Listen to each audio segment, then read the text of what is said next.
Right. Then mainly we can identify main four types of factors, but there are hundreds of production factors, but we can categorize all those into different categories, right? Land.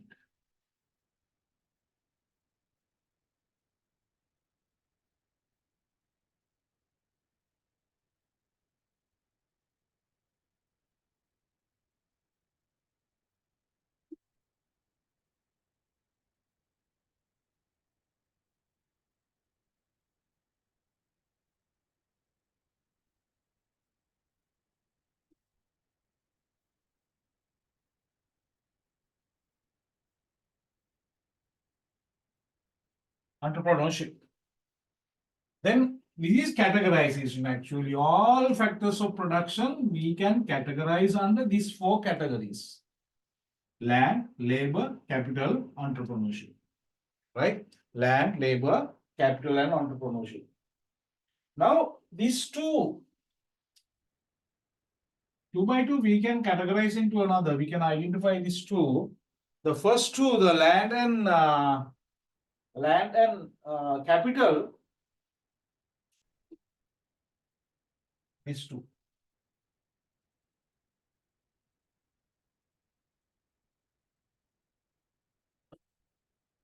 Labor and entrepreneur, human. Those are human factors. Labor and entrepreneur and labor both are entrepreneur, the human resources. These two are property resources, right? Then we'll try to understand one by one. Then I will explain one by one. First, we'll go through the land. What is land, right? Land means not this earth, the surface of earth, not the just the land, right? Land means all resources, everything we can extract from the nature, right? What we can extract from nature, that is entrepreneurship, right? That is entrepreneurship, nature. We are extracting this from nature. What are those? We can say forestry, maybe sunlight, water, right? All these are land, right? Including the soil, earth, that is also included for land. In addition to that, whatever, what are those materials, things we are extracting from nature, those we can categorize under entrepreneurship. Sorry, the land, right? Then there are some special characteristics related to land, right? Related to land. What are those? Ability to increase the productivity. The land productivity we can increase, right? As an example, just think the land, the soil or the earth, the productivity can increase by fertilizing, right? As an example, think forestry, productivity we can increase by planting new forests, right? Then those are, in that way we can increase the productivity, right? Fertilizing, increase the productivity of the soil, and reforesting, that is increase the productivity of forest. And what else? And the fisheries resources, aquatic resources we can improve, right? Then the productivity of land that we can improve using certain techniques. In addition to that, immobility. Can we move it here and there? The earth we can't move here and there. The forestry you can move here and there. The sunlight you can move here and there. The waterfall you can move here and there. Water you can, but waterfall you can't. Right? Then immobility is another characteristic of this particular factor, land. Right?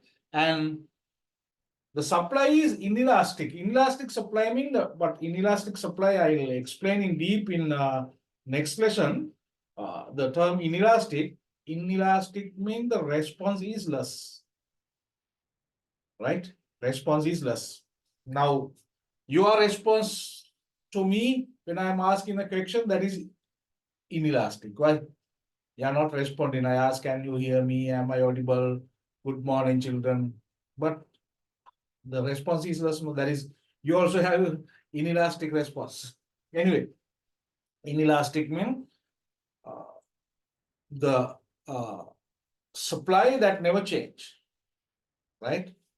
And being gift of the nature, right? Okay, those are given by the nature, gift of natures, and being gift of nature and rent as the payment. Each and every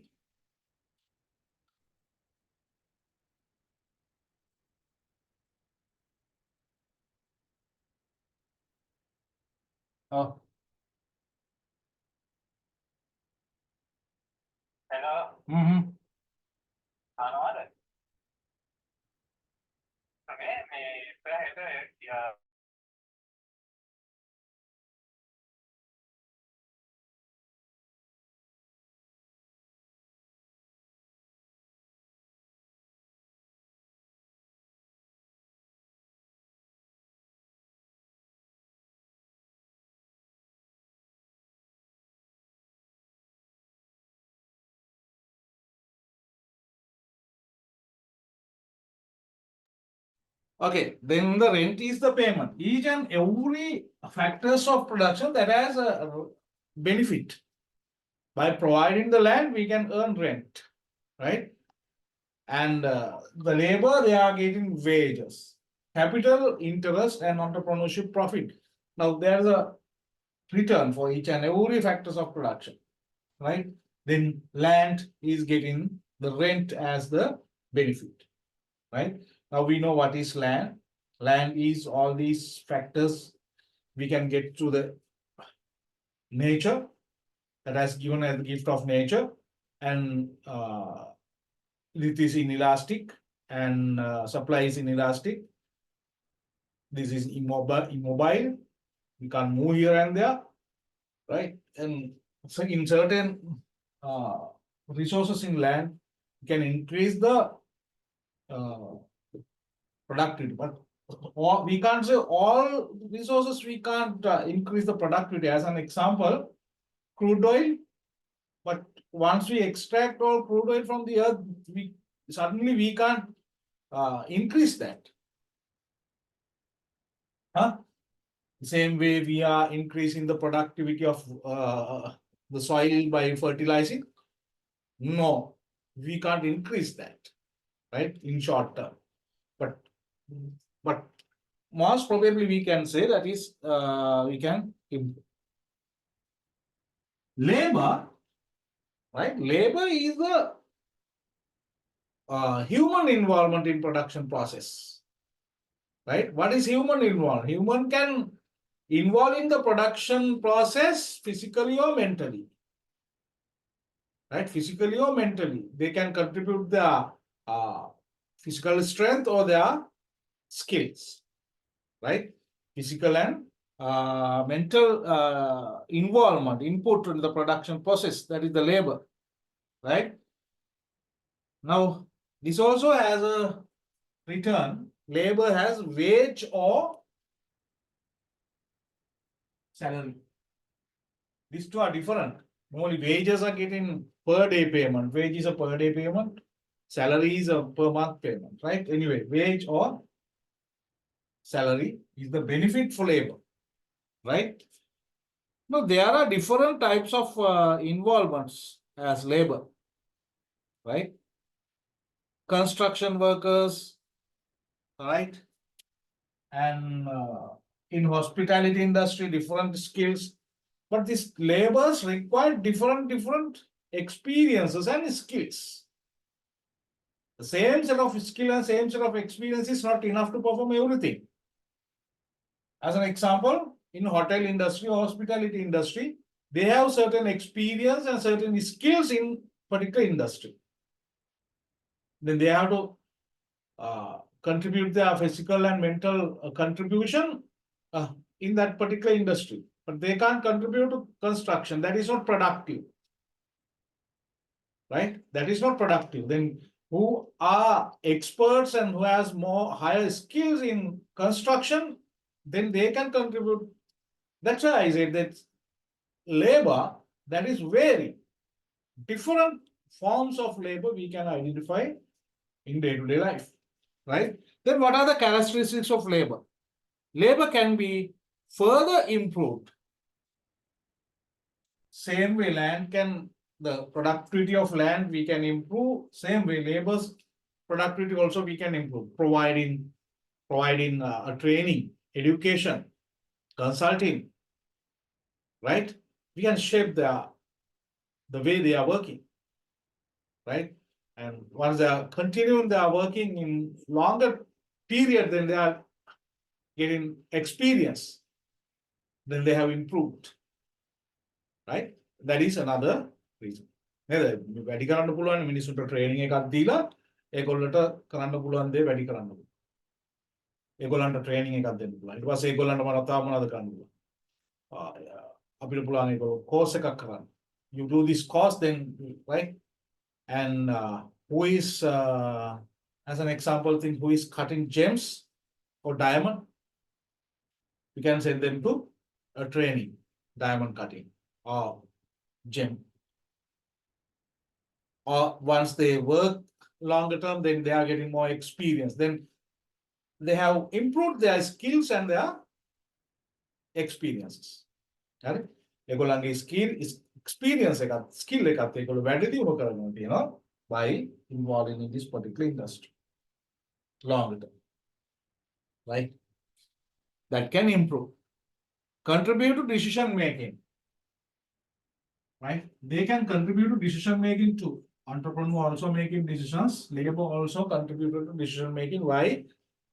Labors are human factor and is heterogeneous. That is vary from one to another. If you take two laborers in same industry, same organization, they have different experiences, different skills, and different strengths, right? That's why we can say that is heterogeneous. That is not homogeneous, right? Definitely, we have to expect that. And mobility. Land is immobile, but labor is mobility. You can work one location and you can go to another location and contribute your labor to another firm, right? And this is a living factor.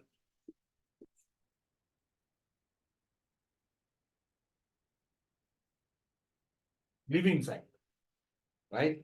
And this is wages are paid as the benefit. I told you that there is benefit, either wage or salary. And පඩියක් දෙන්න ඕනේ, වැටුපක් දෙන්න ඕනේ මේගොල්ලෝගේ contribution එකට ගැලපෙන්න. Third factor is capital. Capital means what are the goods and services? Like under labor, we have to discuss certain other things. What is labor force? Labor force. Labor force means what the population who are expected to contribute their physical or mental strength, right? රස්සාවක් කරන්න බලාපොරොත්තුෙන් ඉන්න අය. ඒගොල්ලෝ තමයි labor force කියන්නේ. රස්සාවල් කරන හැමෝමත් නෙවෙයි. Who is expecting to do so, right? The population of the country waiting to supply its labor at any given time can be called as labor force, right? Then labor force, right? Shramu balakaya, right? Now, what are the determinants of the size of the labor force? As an example, Sri Lanka, China, India, right? The size of the labor force is different. Our labor force is very smaller, right? China is bigger and India is bigger than the China. Why that? The size of the population, right? Size of the population. India has the highest population in the world, right? And next China, then the population, size of the population, one determinant of the to determine uh, what are the factors affecting to the size of labor force, and education and skills of population. Skillful population, if they have skill, they can contribute to their certain industry. If not so, they can't contribute. Then they can't contribute to the labor force, right? But they can develop. And the health, right? Health factor is another. If they are not healthy, then we can't say they are healthy, right? Health, right? And another is division of labor. What is division of labor? Now, in production process, they're performing different tasks. Different tasks they are performing in the production process, right? In production process, they are performing different tasks. As an example, making a shirt, making a collar. The entire production process break into different phases, right? In this phase, they are making the collar. In this phase, they are making the sleeve. In this step, they are making the cuff, right? And this step assembling everything. But certain labors allocated to perform each task, and they are continuing this task for a longer period. They are performing the same task. Who is making the collar? They are making collars. Finally, what is happening? They have become experts of that. That is known as the specialization. The result of division of labor is the specialization, right? As an example, in the garment factory, separate division is there to make shirts. Separate production line is there to make trousers. Who is involved in this production process longer period, then they become experts in making trousers. They become experts in making shirts and trousers. Then there is division of labor. Finally, the result of division of labor is what? Specialization. Specialization is the final result of division of labor.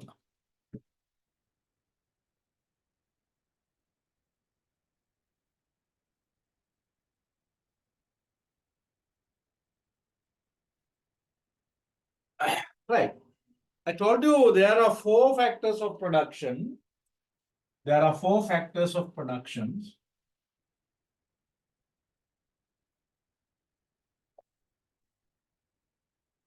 Four factors of production. Now we have discussed 2, then the next is the capital. What is capital? Right? But you have to keep in your mind, money we can't consider as a capital. Right? Many people they think capital is money. Raising capital is we are raising money. But in economics, we are not considering this as capital. Money is not capital, right? Why? The money is flowing here and there related to each and every factors of production. Rent is money, wage is money, interest is money, profit is money. Then money is not capital, right? But money we can use to gain any of these factors of production. Then don't consider this as money, capital, right? Now, capital we can say all man-made stuff. Man-made things we can understand as the capital. What are those? One we can say, right? One is As an example, tractor in a farm, right? Forklift in a factory, right? Printing machine in a press, right? Car in a taxi service. All these are capital.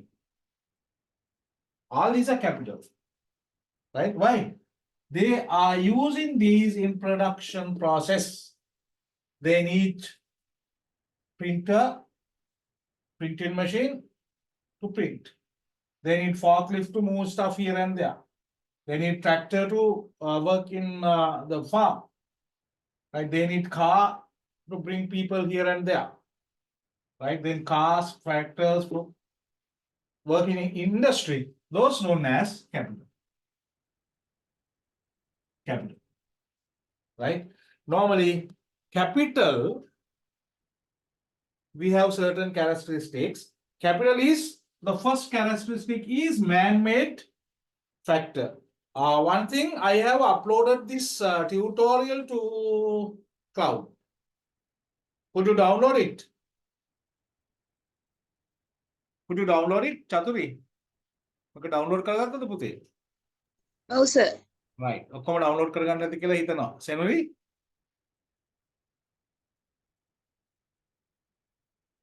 සෙනුලි download කරාද? අරාම්? ඔව් sir. Right. එහෙනම් මම මේ ටික ඔක්කොම දැම්මා and the previous lessons also I have uploaded. This also I am uploading within the day. Right.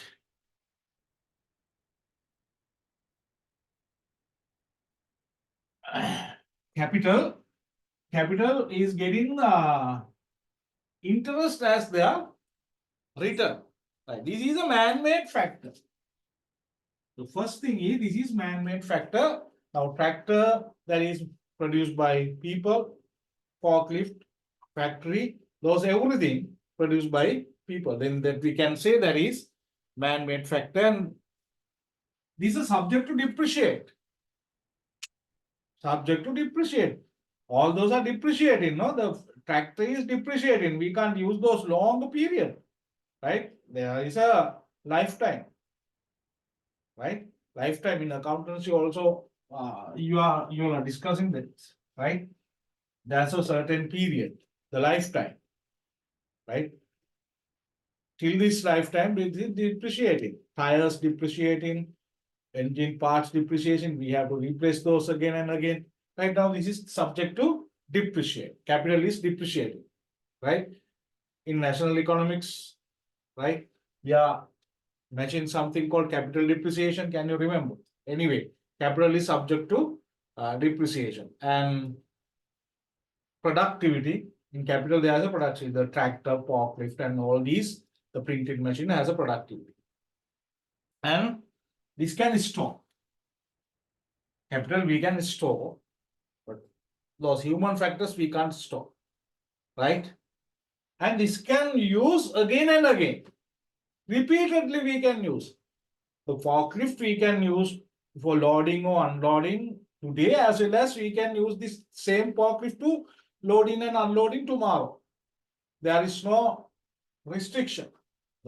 That can use again and again until this fully depreciated, right?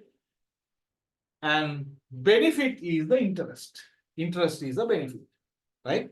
Now, capital, we can understand there are different types of capital, right? Some are fixed capital. Some capital goods are immobile, right?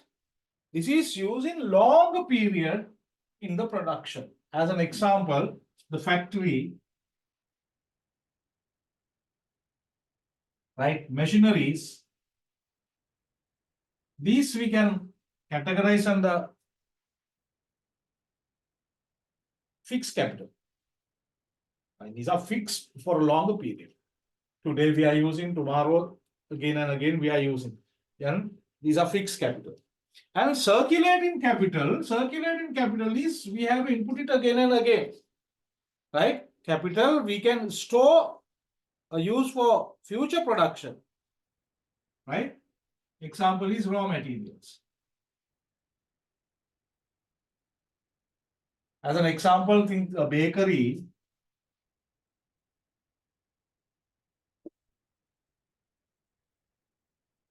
Right? Bakery. In this bakery, the oven and ingredients. This is fixed capital. Oven is fixed capital, ingredients are circulating capital.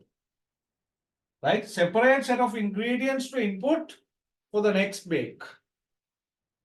But oven, same oven we are using to each and every baking. I think you understood, right? Fixed capital and circulating capital. And economic overhead capital mean now normally this economic overhead capital that is provided by the government. Businesses are using certain assets commonly, ports, right? Like airport, harbor, right? Highways, railways. Even though they are using this commonly, those are using their business purposes. Then we can categorize that under economic overhead capital. And social overhead capital. Social overhead capital means capital, goods, or services that we are the government provided. As an example, we can say hospitals, right? Hospitals and schools. These are social overhead, right? Special capital that increases the social welfare, right? Welfare of people and human capital.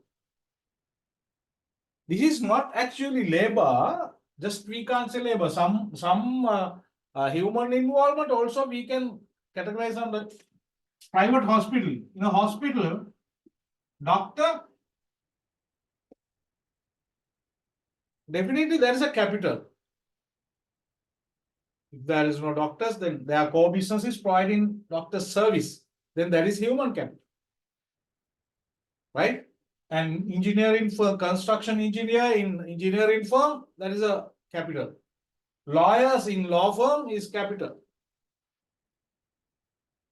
Clerk in law firm is not capital, that is just labor.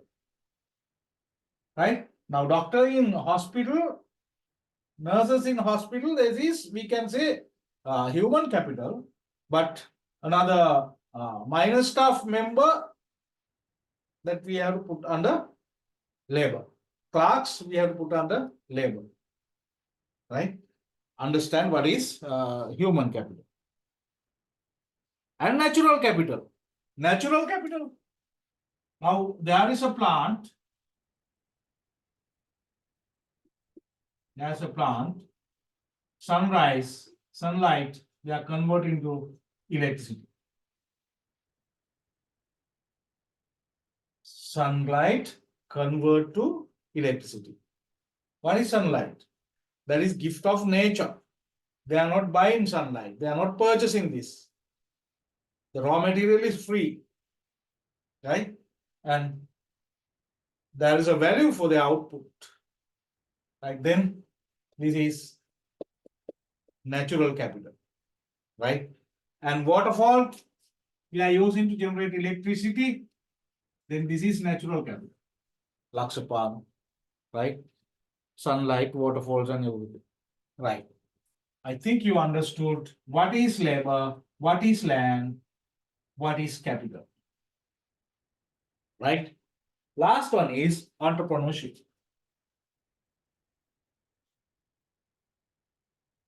Last one is entrepreneurship.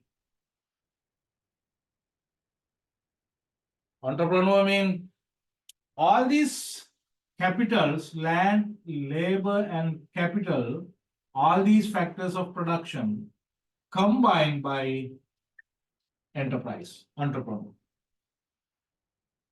Right? all these three factors of production combined for a production process, that factor is entrepreneur. This entrepreneur is making decisions about the business, production, and the entrepreneur is bearing a risk, right? What this entrepreneur is doing, making decisions. Entrepreneur is decision maker. He's making all the decisions and he is managing all business activities. Maybe purchasing, maybe sales, maybe marketing, maybe production, all these business activities to be controlled by the entrepreneur. And organizing business activities, bearing a risk. This entrepreneur has a risk. What is the risk? His decisions may be correct or wrong, right? The business will be profit or loss.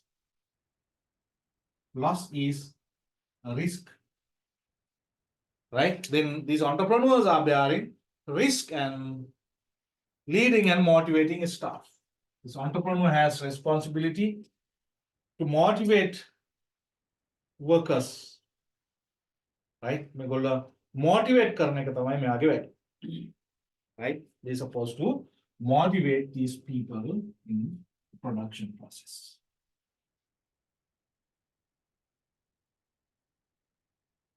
Right. Then I will give you a small note. In addition to that, what are the characteristics of entrepreneur? Right? Creativity. Entrepreneurs are creative. They are not thinking about, they are thinking out of the box.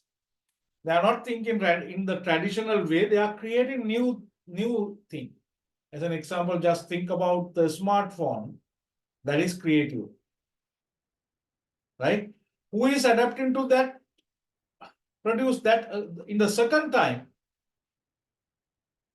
They are not creative. The first one is creative. As an example, the iPod, right? Touch screen, all those are creative. And professionalism, risk taking, passion, knowledge, these are characteristics of entrepreneur. And I have given comparison about manager and entrepreneur. Manager and entrepreneur, I have given those. What are the meaning? Entrepreneur refers to the person who creates the enterprise by taking financial risk in order to get profit. Managers are individual who takes the responsibility to control. Now, entrepreneur is creating a business, manager is continuing that business. Managers are managing that, right? Entrepreneurs, they are starting business. Managers, that is ongoing process, right? Primary motivation is the achievement. Managers are motivated by the power, achievement and power, right? Entrepreneurs need to be the market leader. That is one achievement, right? They want be achieve the 50% of market share. That is achievement, right? Then their achievement, and others are managers are motivated by the power, right? Assistant manager, if assistant manager become manager, they will happy. Why? They have more power. Then go to the general manager, promoted to general manager, they have power and they are motivated because of the power, right? Approach to task, informal and formal. Entrepreneurs don't have certain way to work, but managers have certain way to work. Entrepreneurs, as an example thing, managers supposed to report work on this time. After this time, they can leave. They have to report to a boss. But entrepreneurs don't have such thing. Then their work is not formal, that is informal. But managers are formal, right? And the status is entrepreneur is the owner, manager is an employee, right? Manager is an employee. What is the reward? Entrepreneur is getting profit, manager is getting salary since they are employed, right? intuitive and calculative decision making process. Anyway, now I would like to summarize this into a certain way, right?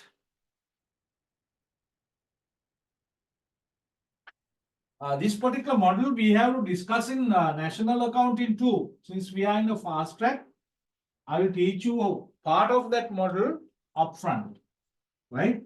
Now, in an economy, there are different parties. Mainly, we can say in economy, there are main players. Who are they? First one, we can say households. Households are there. Business firms are there. Government is there. And foreign sector is there. Right? They are main decision makers. Right? I will explain this when we talk about economic systems. Household in this side, firm.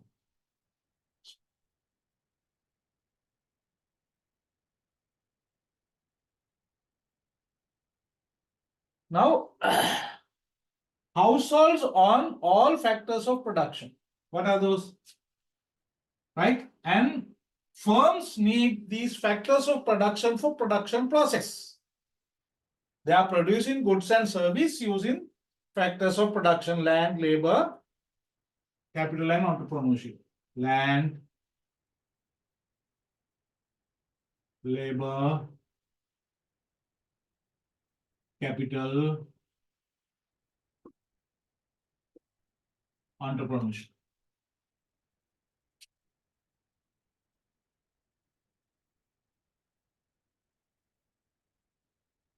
Right? And firms to be pay back them a benefit. What is it? Land, rent. Labor, wages. Capital, interest. Entrepreneur, profit. Right? Then they pay back this money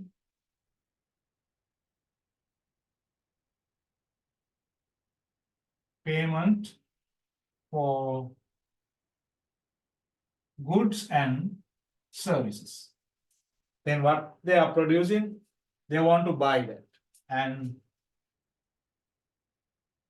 firm is sending back goods and services. This is a circular flow in an economy, right? But to understand your these factors of production easily, just note this somewhere in your notebook, right? Now you have to understand clearly, out of these flows, there are two financial flows and two real flows. Rent, wage, interest, productivity, and payment for goods and services, those are financial flows. And goods and services and factors of production, those are real flows. Normally, when we are drawing this, right, outer flows are real flows, inner flows are financial flows. හරි හැමදාම ඇතුලෙන් තියෙන flows ටික අපි සල්ලි වලින් ගෙවන flows ටික තියෙන්න ඕනේ, financial monetary flows. එළියෙන් තියෙන ඒවා තමයි real flows කියලා කියන්නේ. Goods and services and factors of production. Quickly draw this.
Finish. ඉවරද? ඉවර නේද ළමයෝ? මකන්නද?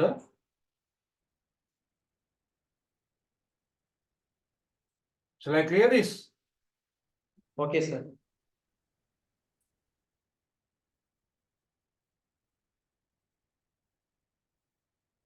කතා කරන්නෙම නෑ නේ. විලාව තමයි යන්නේ අපි ඈ. ඔහොම බෑ. Fast track කියන්නේ you also need to be adapted this. Right. Another main topic we have to discuss is economic problems.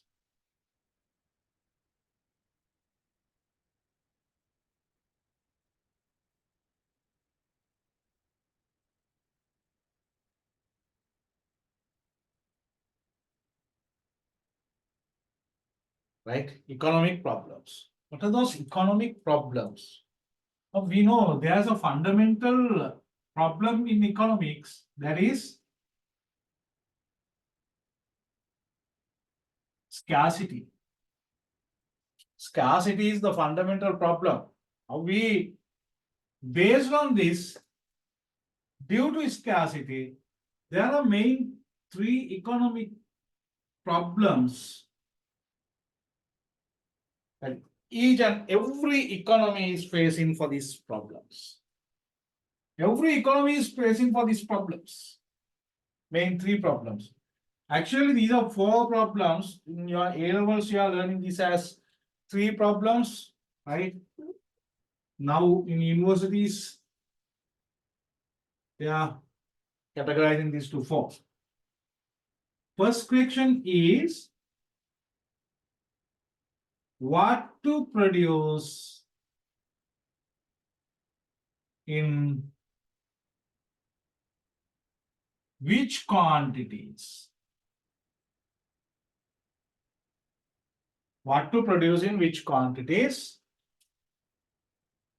Now, in some studies, this is broken into two. What to produce, in which quantities to produce, right? And the second is to whom to produce, and finally, how to produce. All these are common for all economies. This is not limit for different economies. Now, some economies don't have these problems. As an example, America is very strong economy. They don't have this type of, no. Each and every economy is facing the base problem of scarcity, and all economies are facing these problems. These are common for all economies, right? What to produce and in which quantities to produce. What to produce mean, now we know materials or resources. Resources have many usages, and humans also have many requirements. As an example, just think the rubber is a resource, or rubber is a resource. Then we can produce what? Tires we can produce, carpets we can produce, slippers we can produce, right? Rubber bush we can produce, many. Humans also require this. Now we are facing a problem. Rubber is limited resource. There's a scarcity. Then what we are producing? Tire, right? In which quantities to produce? How many tires? How many slippers? How many carpets? How many rubber bushes? Right? Now all economies are facing these problems. What to produce in which quantities to produce? Right?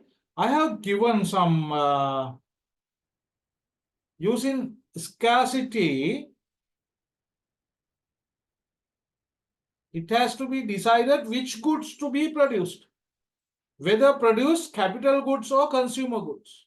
I have given some spaces, right? Write another one. Whether to produce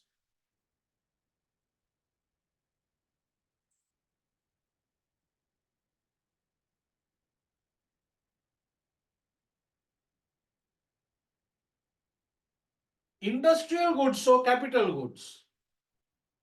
Whether to produce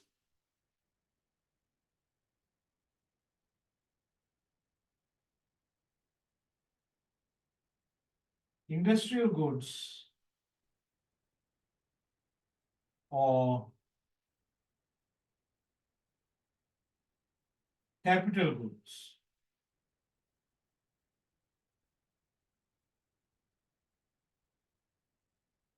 Whether to produce, next one, whether to produce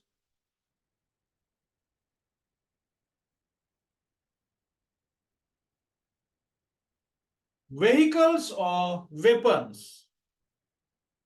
Vehicles or weapons. Whether to produce vehicles or weapons.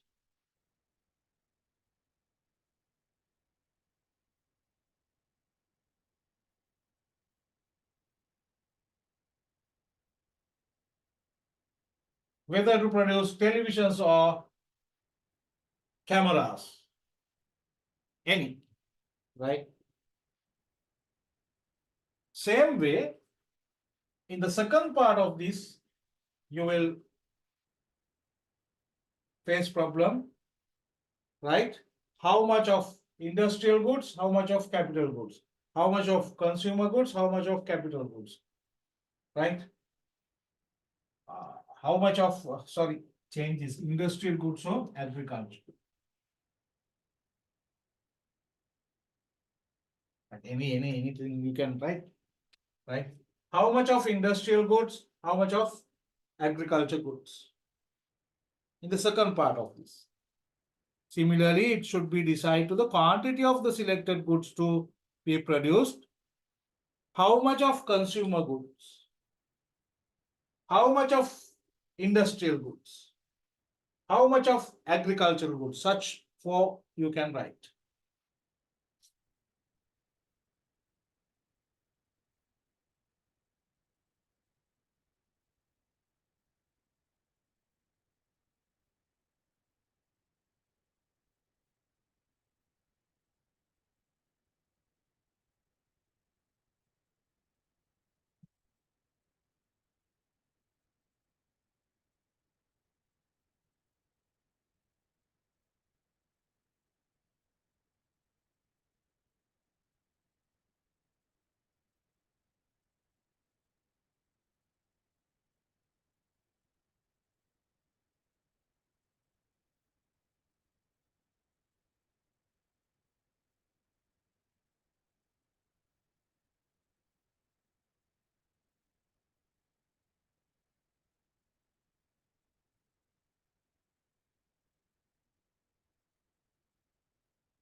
Tell me once you finish.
Finish.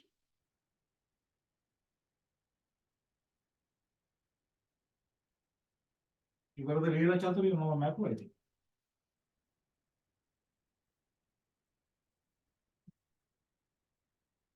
Right.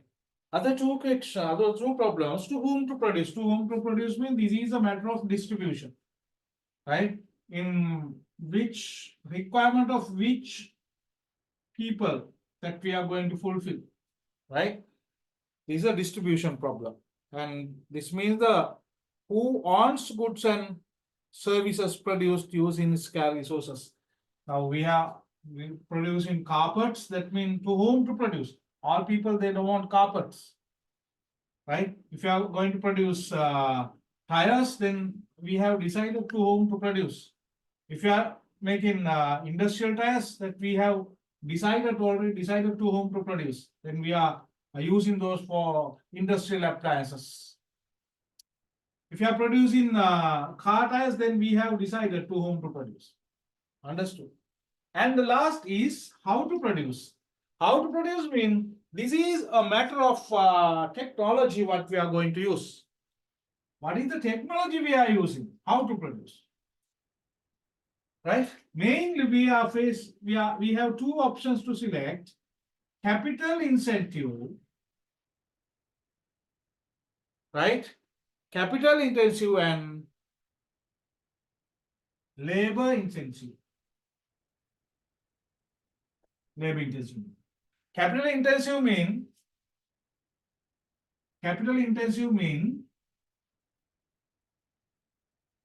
what is it?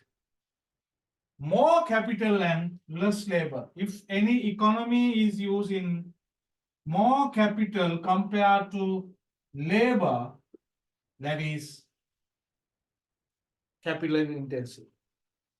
Right? If any economy is using more labor compared to capital, that is labor intensive. Right? Labor intensive method. Right? Then this is capital intensive and labor intensive method. Now, where the higher workforce, larger workforce is there, countries like India or China, they can decide to go for capital labor intensive. Right? And other countries, they can think about capital intensive, but that is vary. That depends actually, right? Note down under capital intensive method.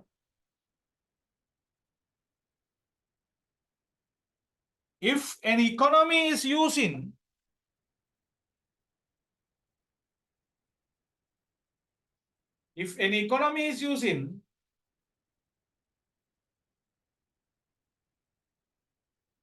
more capital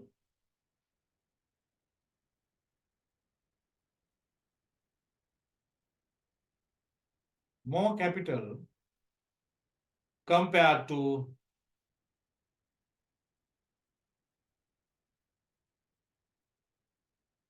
labor, more capital compared to labor,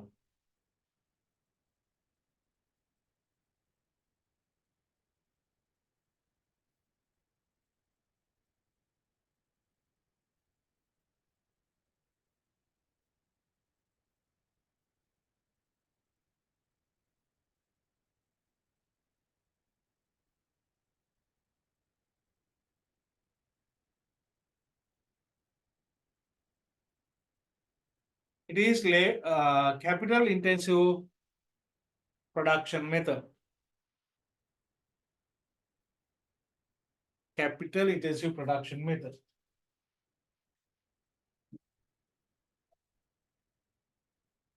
Intensive is not incentive, right? That is, I have misspelled in the tutorial.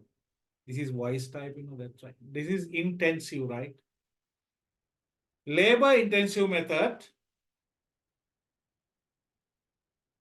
If in a economy, if an economy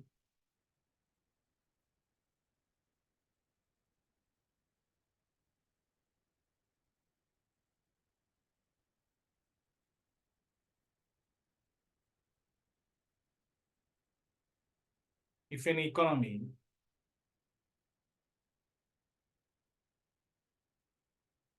is using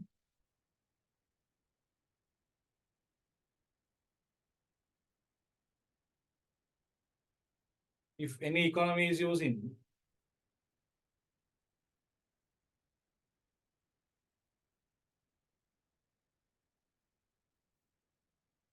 more labor compared to capital, more labor compared to capital,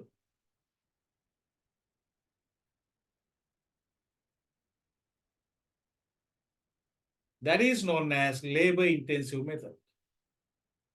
That is known as labor intensive method.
Right. Now these economic problems to be solved. Anyhow, the economy is supposed to solve these economic problems. Right? But different countries has organized in different ways to solve these economic problems. Different countries has different methods to solve this. Right? Now, the specific method that country has organized, right? That is known as economic system.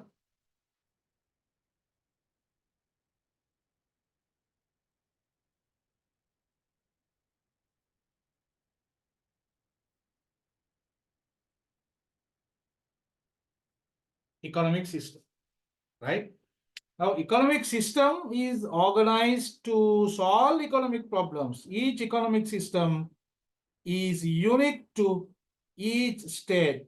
This economic system operates according to set of man-made rules, right? But different countries are operating in different ways in economically. Right? Based on these characteristics, we can identify different main few categories of economic systems. Right? And I told you that there are many main few parties that operate in the economy. Households,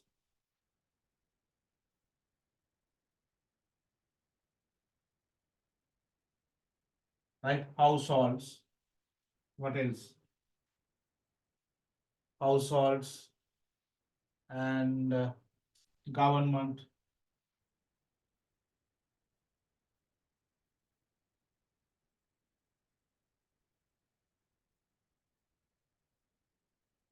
Government, business firms.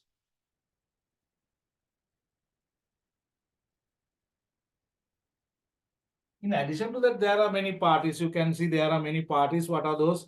Households, government, business firms, labor organizations, NGOs, market, legal structures, values, and traditions. These are different parties, but main three parties are households, government, and business firms. If this is open economy, there is a foreign sector. That's it. Right. Anyway, based on few categories, based on few factors, we can identify different economic systems. Right, in the tutorial, see, duties performed by households. What these households are doing? Households. What they are doing? They are making decisions, no, about consumption. Making consumption decisions. Not down. Making consumption decisions. Duties performed by households. Making consumption decisions.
Second one, labor supply. Household can supply labor.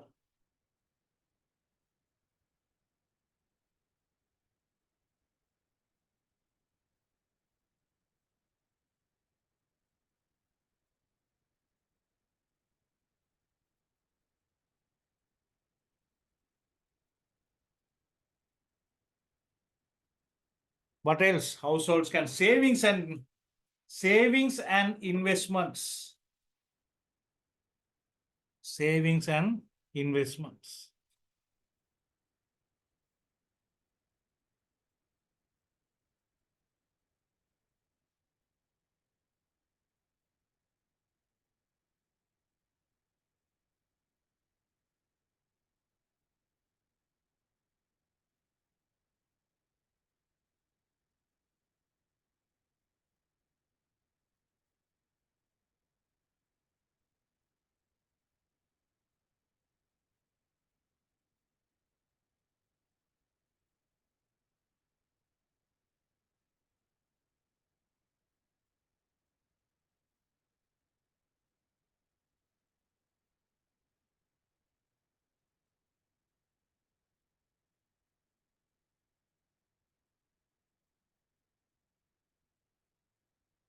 Right. Next, what are the duties performed by the government?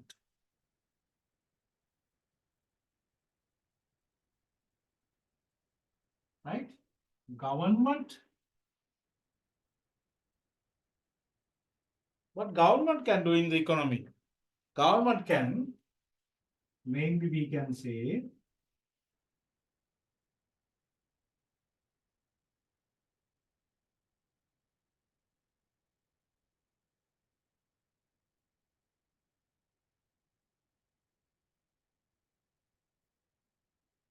supplying public goods.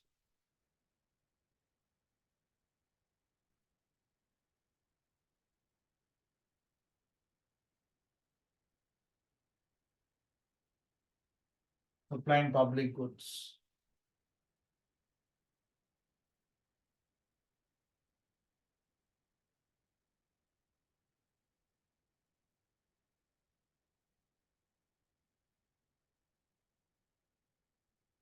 Market regulations. They are regulating the market. Right? Market regulations.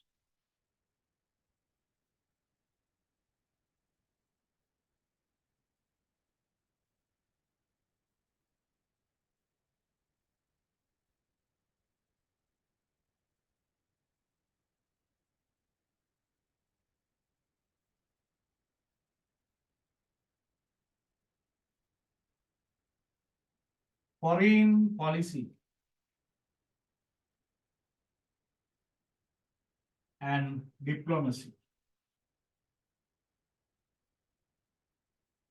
Foreign policy and diplomacy.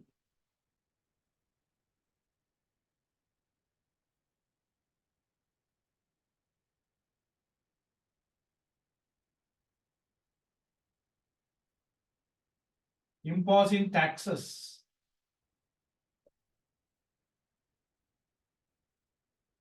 Imposing taxes.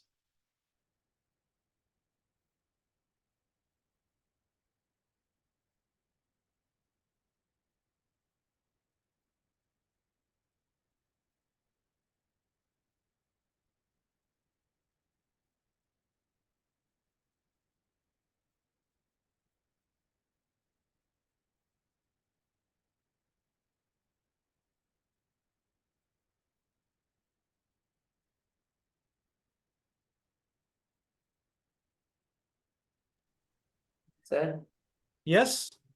giving subsidies. Yes, providing subsidies.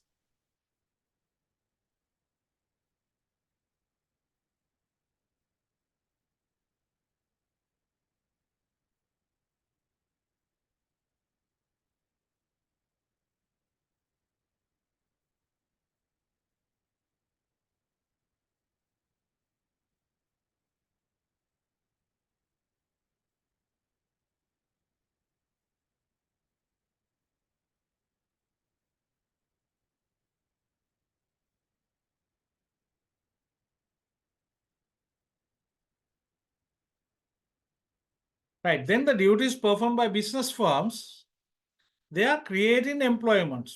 Mainly they are producing goods and services. Right? Producing goods and services. Right? By considering the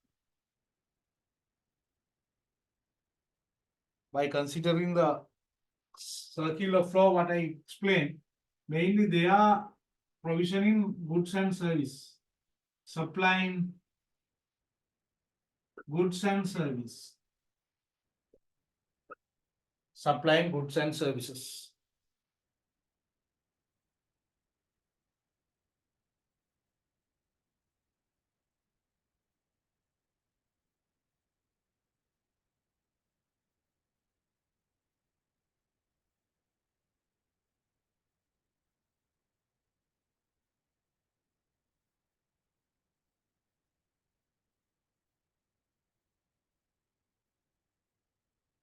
Creating employment opportunities, then they are providing jobs to other people. Since they are accepting what you mean labor, then they are creating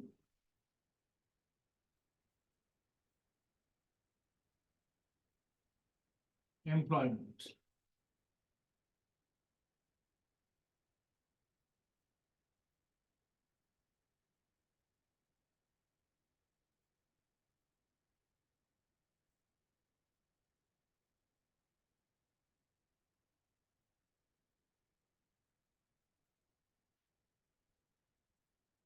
Creating employment.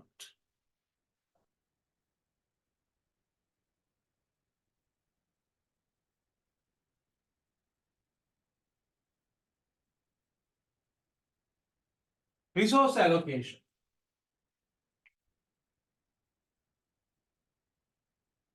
Resource allocation to produce different goods and different purposes. They are allocating resources.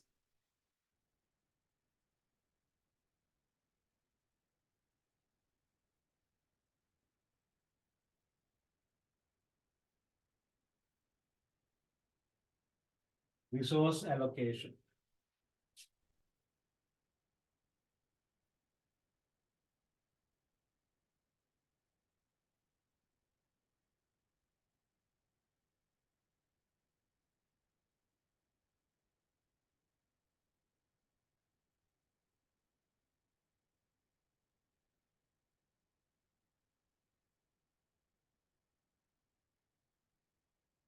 Customer service.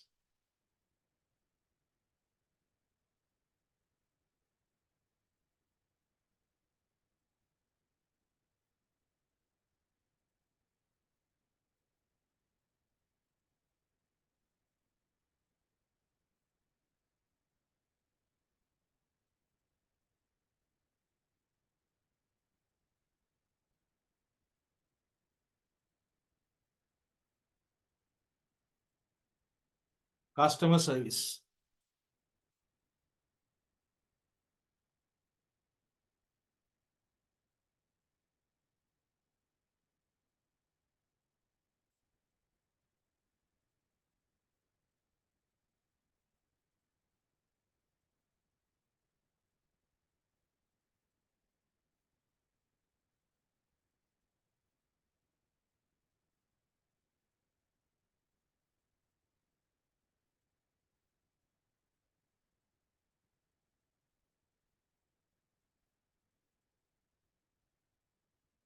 Right, based on different criterias, right? Based on different criterias, we can categorize those into different those economic systems into different ways, right? Mainly, we can identify three economic systems. Mainly, ownership of properties, incentives, and how they make decisions based on those, right? Mainly, we can identify market economies. Market economies also known as capital economies, capitalist, right? They have central decision making, not they have decentralized decision making, right? And business firms, they are making decisions how to produce, right? To whom to produce and everything, right? And the price mechanism is the main thing that control everything, right? The market, right? Market economic system is the economic system which solves the basic economic problems based on the price determination by market forces. Government is not going to regulate market more, but that is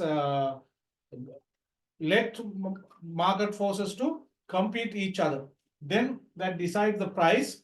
That is the main mechanism to control the economic system, right? Market economic system characteristics. What are those characteristics of market economic system? First, we can say the price mechanism.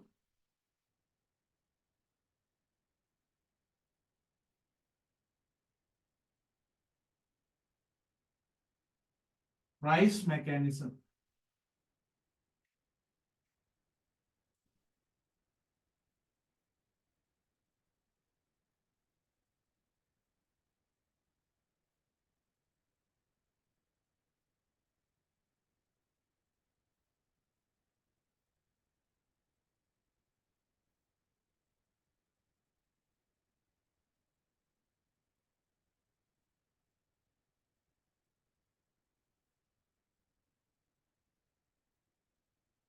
This is also known as free market economic system scale, right?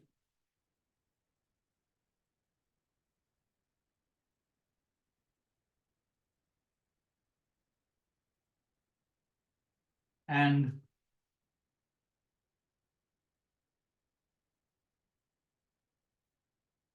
private ownership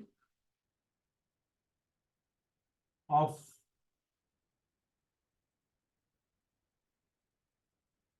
properties. Private ownership of properties.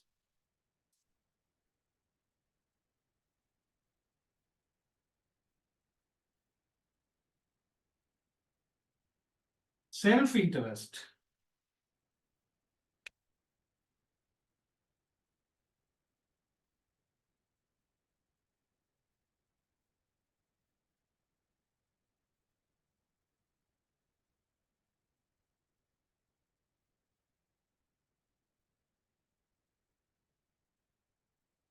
Self-interest.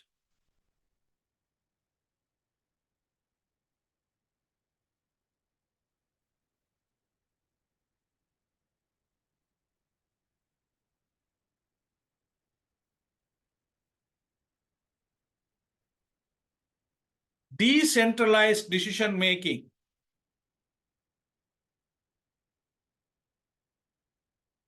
Decentralized decision making.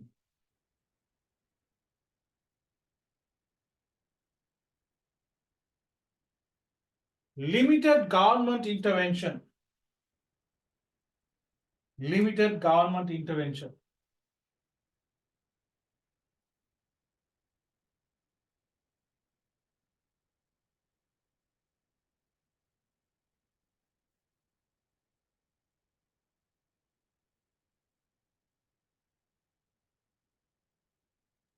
Sir, decentralized. Decentralized decision making.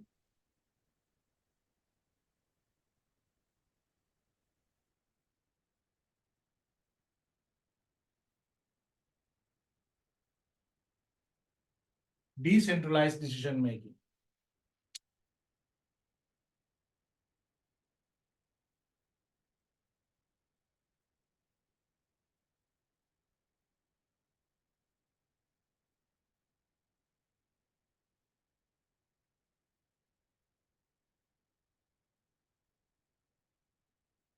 Sir, limited government. Limited government intervention. Limited government intervention. Limited government intervention.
Limited government intervention.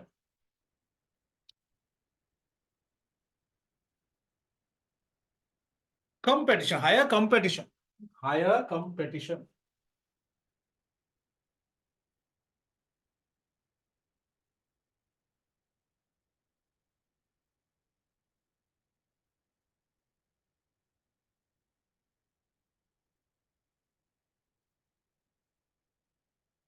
Higher competition.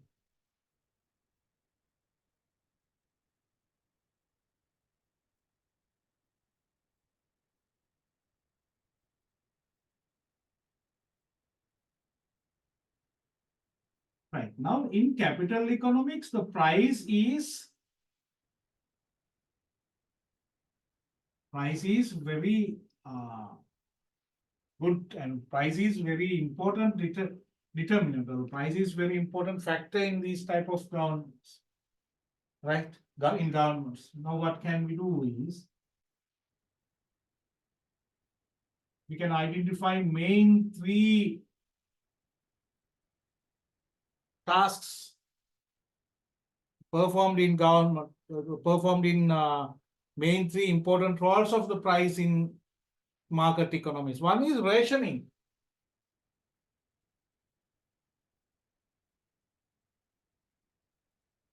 Rationing.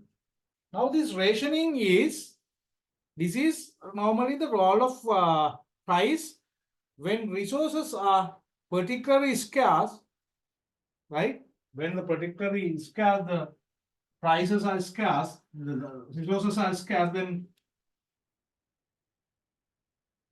but needs and wants are unlimited, then there will be a excess demand. As an example, available quantity is 10, demand is 20. This is known as excess demand. Now, what this price we can increase to avoid this excess demand. Price එක වැඩි කරොත් මෙච්චර ඉල්ලන්නේ නැහැ. එතකොට අපිට ඒක control කරගන්න we can do. That is known as rationing. And other one is signaling.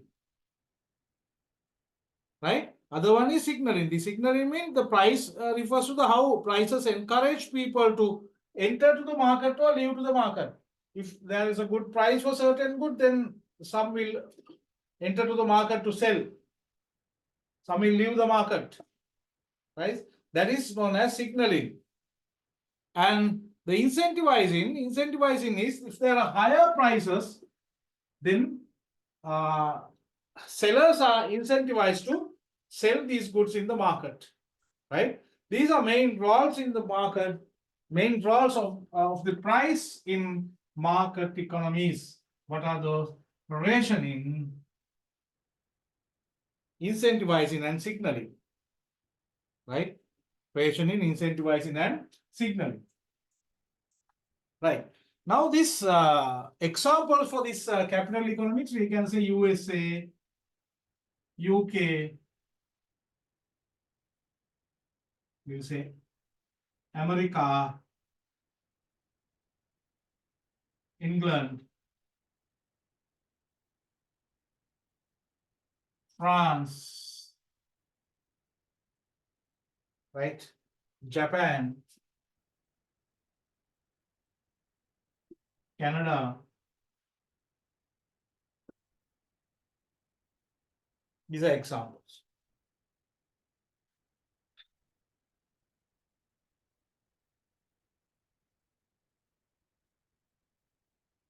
Right. This is another market,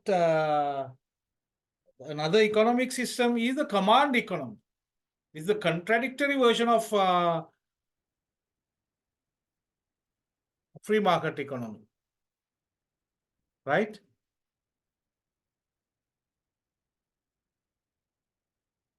Also, these known as socialist economies.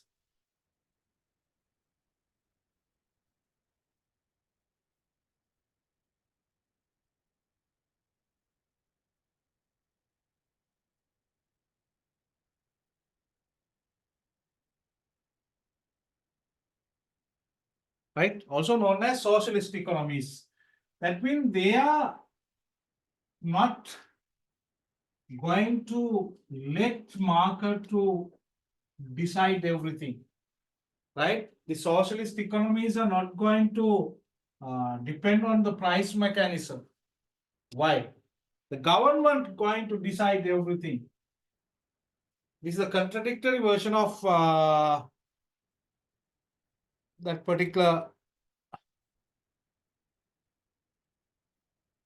economic system what we have discussed already, the market economic system, right? Then what are the characteristics? We can say centralized decision making.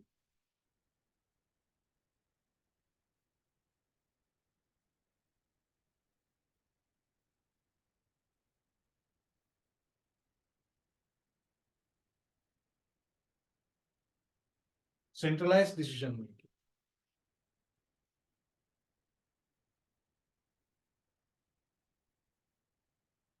Centralized decision making.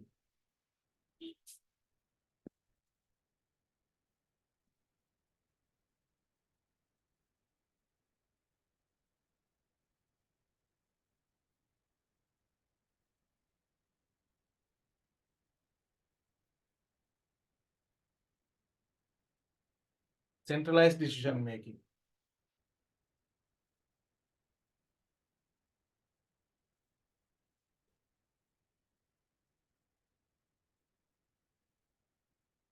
No private ownership of properties. There is no private ownership of properties. No private ownership of properties. No private ownership of properties.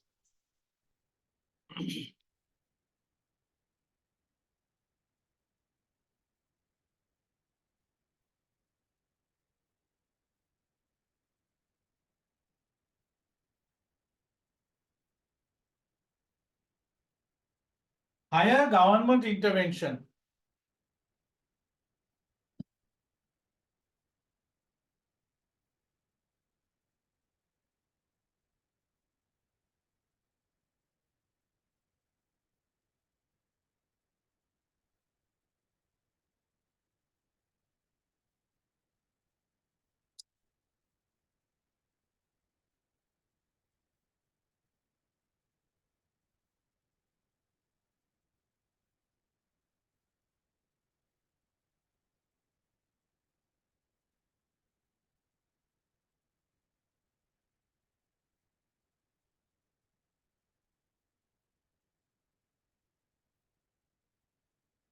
Right.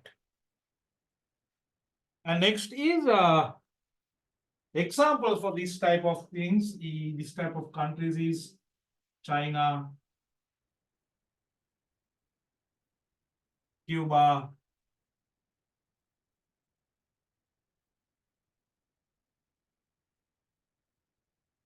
former Soviet Union. Former Soviet Union, today there is no Soviet Union, right?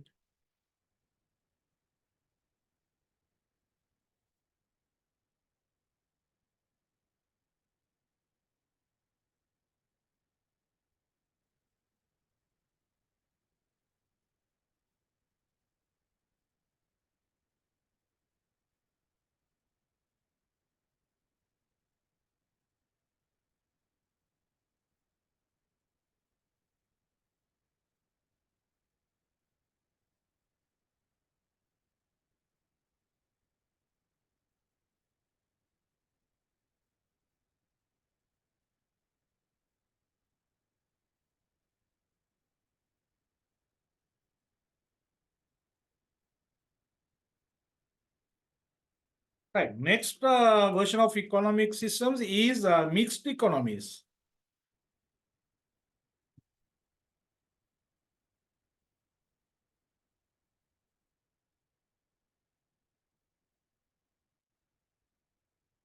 Mixed economic systems.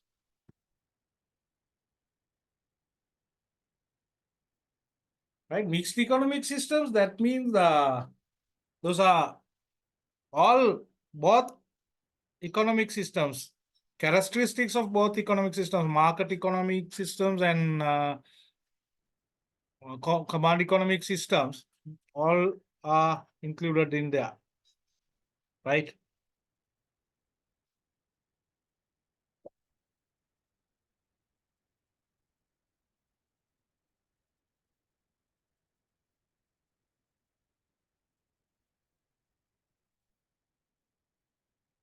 Right, all included. The price mechanism also there, market intervention, the government intervention is there, as well as private ownership is there, public ownership of property is there, profit motivation and welfare consideration, all those included. But that is not extremist, based on extremist theory, right? That is the main feature. That is the main characteristics of this economic system, right? Note down. Characteristics of mixed economies: private and public ownership of properties. Private and public ownership of properties.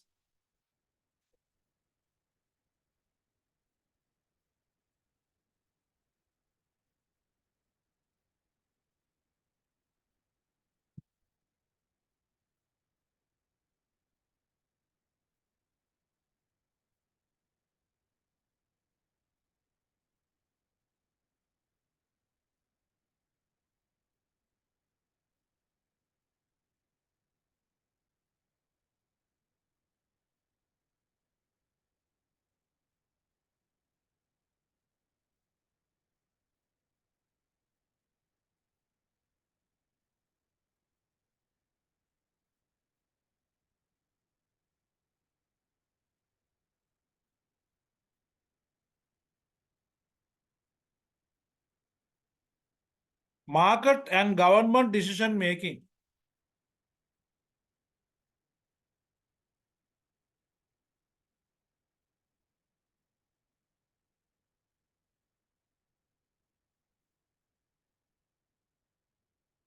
Balanced resource allocation. Balanced resource allocation.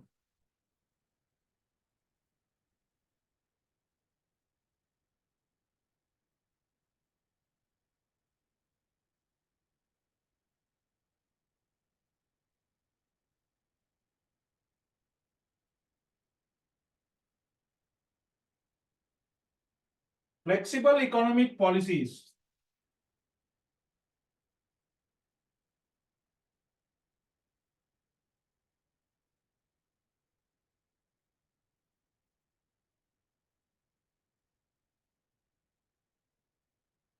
Flexible economic policies.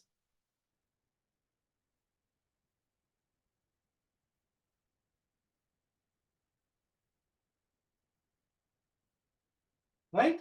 Now, actually, we can't see pure market or pure command economic systems today's. හරි අද එහෙම ඒවා නැහැ. සම්පූර්ණව socialist, සම්පූර්ණව capitalist කියලා කියන්න බෑ. Why? Even Russia is not socialist. Even China is not socialist. America is not fully capitalized. Right? Why? They have absorbed, now capital countries, they have absorbed some characteristics of socialist countries. Socialist countries absorb some characteristics of capital countries. Now, Russia, they have private ownership of properties. They have private companies. They have competition. China also same. Now, America, they have providing welfare. Right? Government is going to regulate their market. Now, all this became mixed economies now. Now we can identify two types of economies, mixed economies, social market economies. And socialist market economies. Socialist market economies and social market economies. Social market economies, that mean once capital economies, or we can say the once a market economy absorbs certain characteristics of command economic systems, then that particular economic system becomes social market economies. If command economy absorbs some characteristics of market economy, that becomes socialist economies. Right? That is the difference. මේක තමයි වෙනස. එතකොට command economy එකට socialist ඒවා absorb කරගත්තොත් ඒක socialist market economy. Market economy එකට command economy absorb කරගත්තොත් that is social market economy. Note down under social market economy.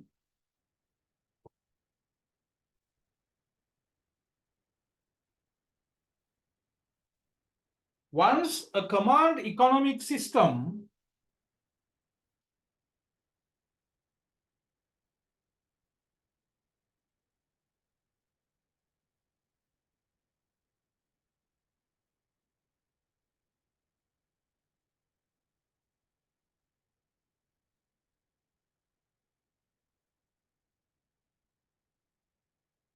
absorbs certain characteristics, once the command economic system absorbs certain characteristics of market economies,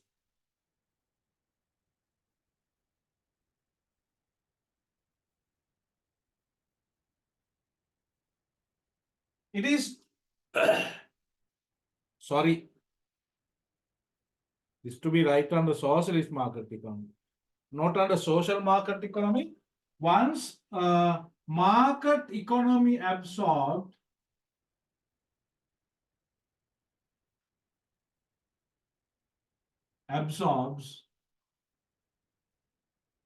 certain characteristics of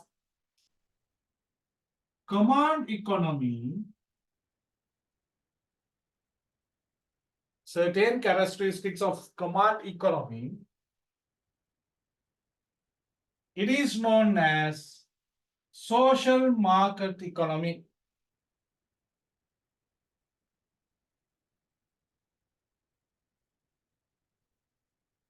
Social market economy.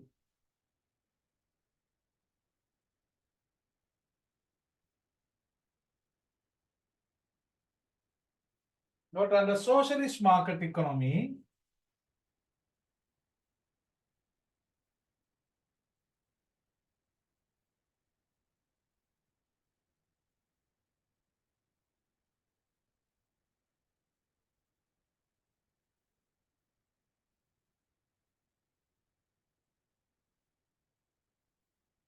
Socialist market economy.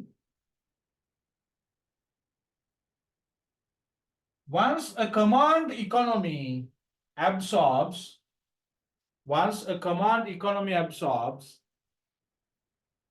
certain characteristics of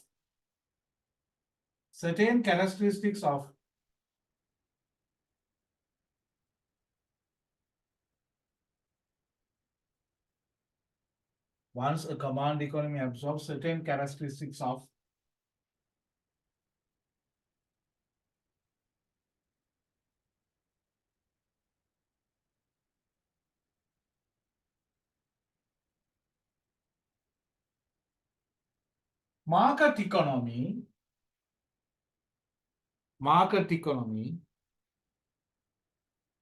it is known as socialist market economies. Socialist market economies.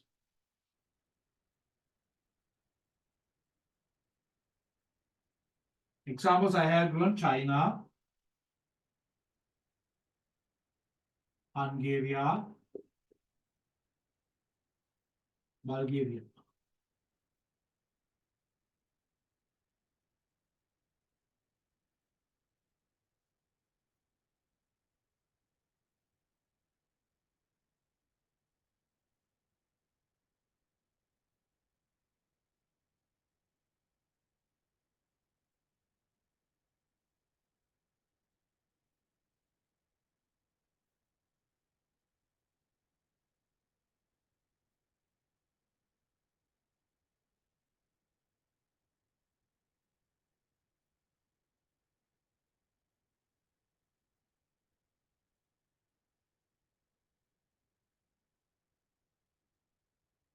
Right.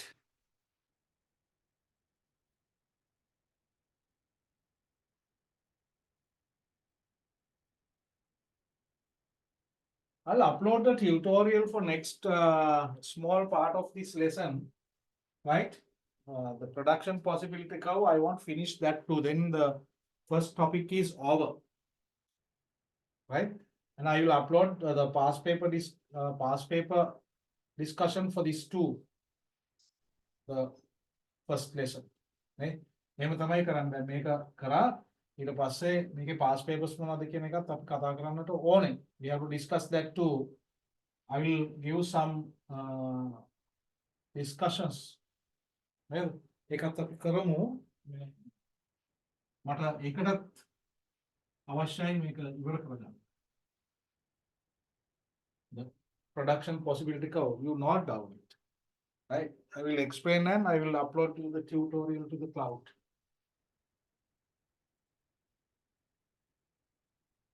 Any problem within this particular lesson what we have discussed? මොන හරි ප්‍රශ්නයක් තියෙනවද මේ කතා කරපු දේවල්? හතරවෙනි කියලා දෙන්නෙක් මයින් වල ගිහිල්ලා. Anything to ask, Anuli? No, sir. Clear? Yes. Ara? Yes, sir. Right, okay. Then we will discuss the next part too. Then the first lesson is over, right? That is production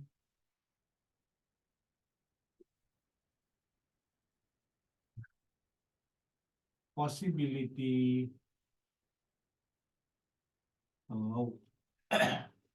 That is also known as PPC, PPF,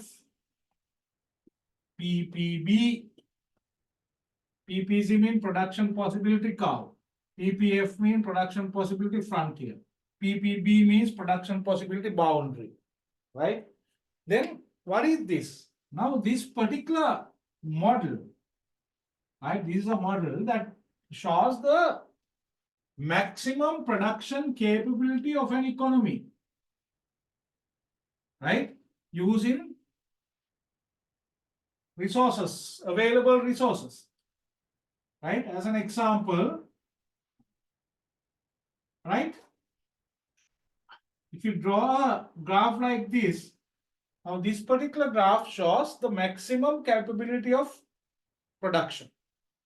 Out of this graph, any position, this economy can't produce, right?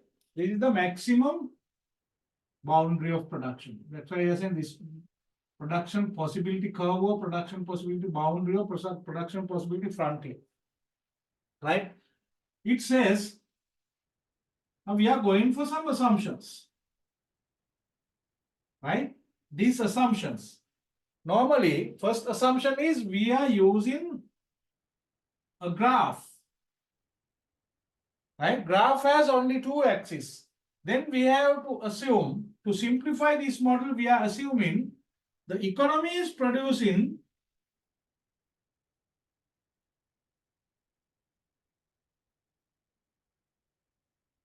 only two commodities, only two identical commodities. That is the first assumption. If not so, we can't, if you are not going to assume like this, then we have to show this in different way. Now this has simplified. Now economy is coming for assumptions. Why? For this, to simplify these concepts, right? Economy is producing only two identical goods, and we are assuming that all available resources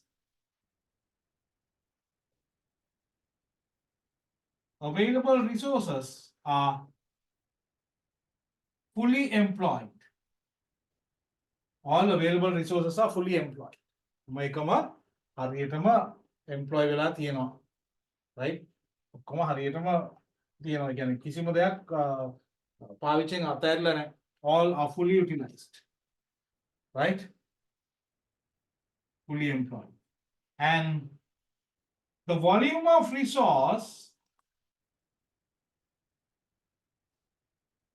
resources are fixed and constant. Volume of resources are fixed and constant. Volume of resources are fixed and constant. That means that this is never changing. Right? That is retained in the certain level, fixed and constant. And the technology remain constant or unchanged. Right? Based on these assumptions, we can draw this type of curve, that is production possibility curve. Normally, how to define the production possibility curve? Production possibility curve is a graphical model that represents the highest capability, the maximum capability of production in any economy. Right? Now we are coming for assumptions like this, and we are drawing production possibility curve like this, right? No doubt. Right? Production possibility curve, PPC. This is also known as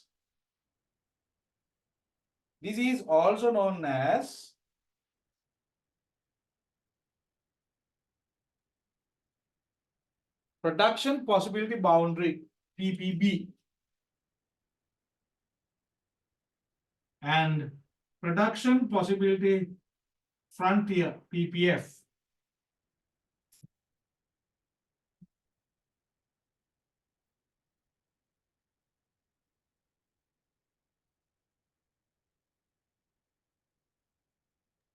Sir, what is the meaning of PPF?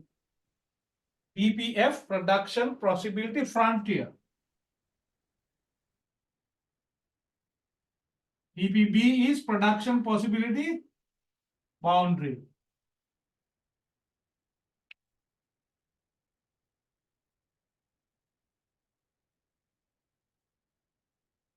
It is a graphical representation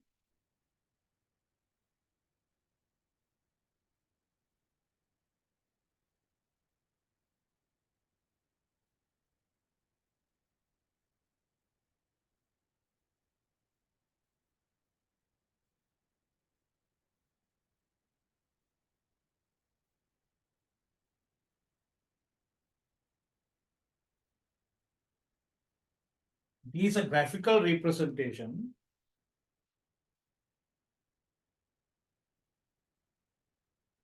of maximum production capability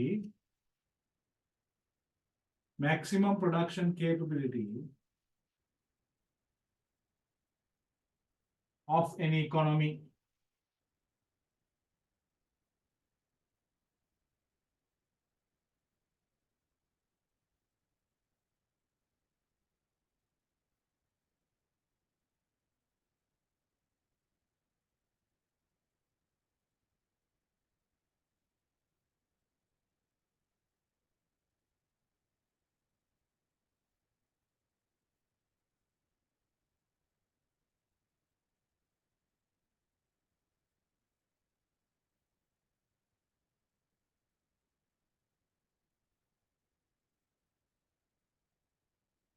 There are few assumptions.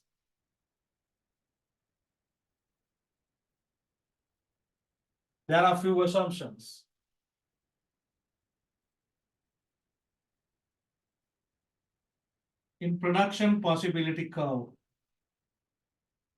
There are few assumptions in production possibility curve. First one.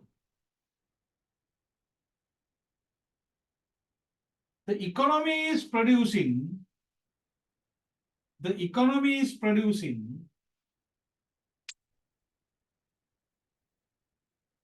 two identical goods. The economy is producing two identical goods.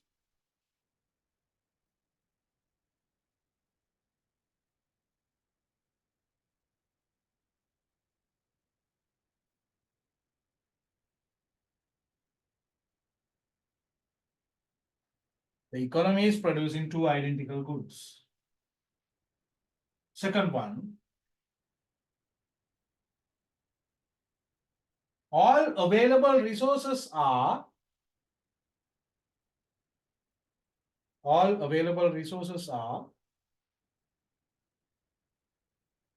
fully utilized. All available resources are fully utilized.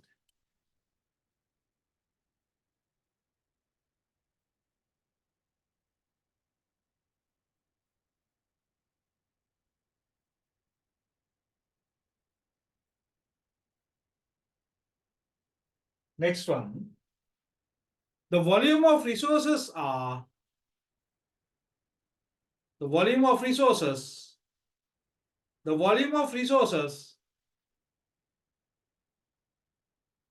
remain unchanged.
Right? Technology remain constant, or technology remain unchanged or constant. And finally, PPC has drawn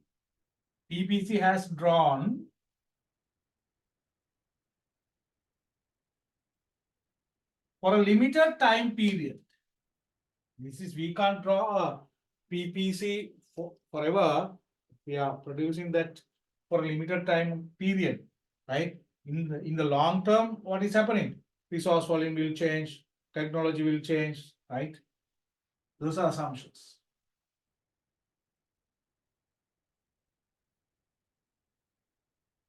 Right, draw this. This is good X, this is good Y. The meaning is, right, this economy can produce around 35 from good Y if this economy is not producing any from good X. එබා good X වලින් කිසිම දෙයක් හදන්න නැත්නම් මෙයාට මෙච්චරක් හදන්න පුළුවන් 32ක් විතර හදන්න පුළුවන්. මම වෙන විදිහකට මේක පැහැදිලි වෙන්න ඉලක්කම් ටිකක් දාන්න. It says vertical axis says good X. Horizontal axis says good Y. Right? Now I'm going to draw a curve. There are different shapes of this curve. I'm going to say this is, we'll say 100 and this is 200.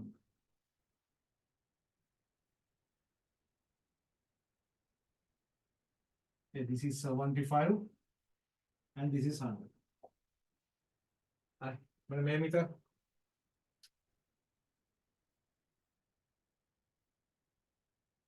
Right? Now, if this economy is not producing any amount of good Y, that means the production of good Y is 0.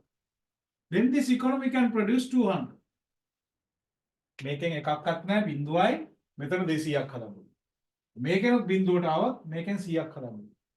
But any economy can't decide like that. We don't want good Y, we don't want only good X, no. Right? Now they have come any point in between these ends, right?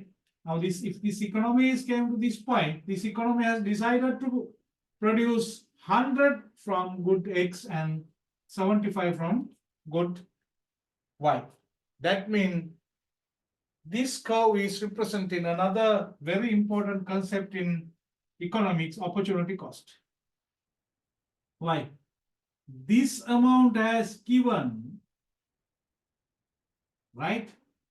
This amount has gained, right? To produce 75 from good Y, 100 from good X to be given out, right? That shows opportunity. But then this, the curve of the slope of the production possibility curve, that represents the opportunity cost, right? Opportunity cost, right? Then the meaning of this is that we have to give up from one good to increase production of another good, right? Draw this. This is one shape of production possibility curve. I will let you know other two. Now you can draw this.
Finish?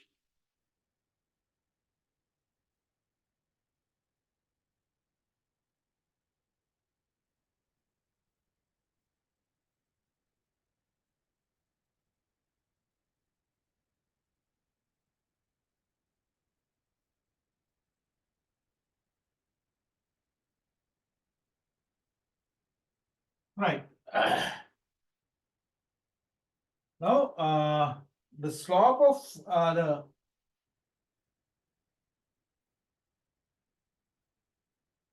note down on the strict mark. The slope of production possibility curve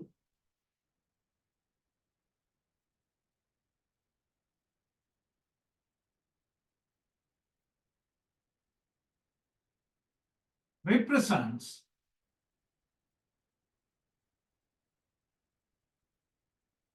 slope of production possibility curve represents the concept of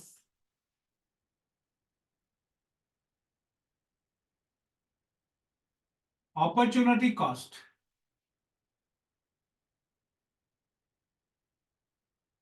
The concept of opportunity cost. Slope of PPC represents the concept of opportunity cost.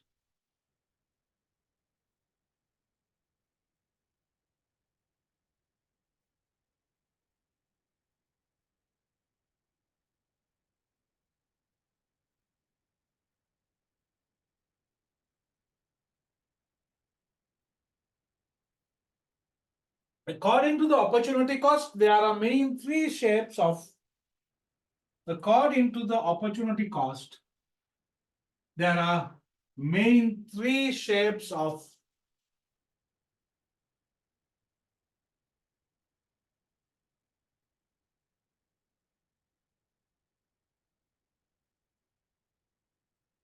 production possibility curves.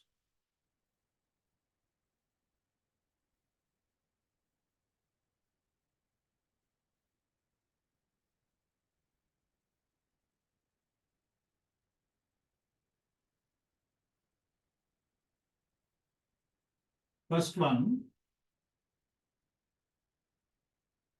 increase in opportunity cost. Increase in opportunity cost, within bracket note down, concave to the origin. This is concave to the, this is the origin, this is concave to the origin. Why we are saying this is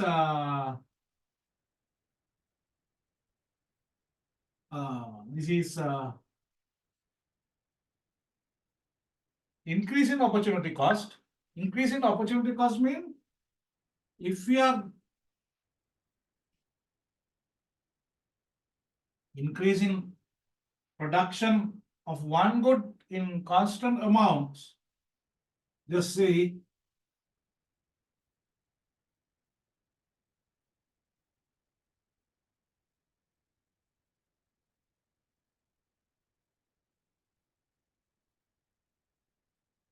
the opportunity cost increases.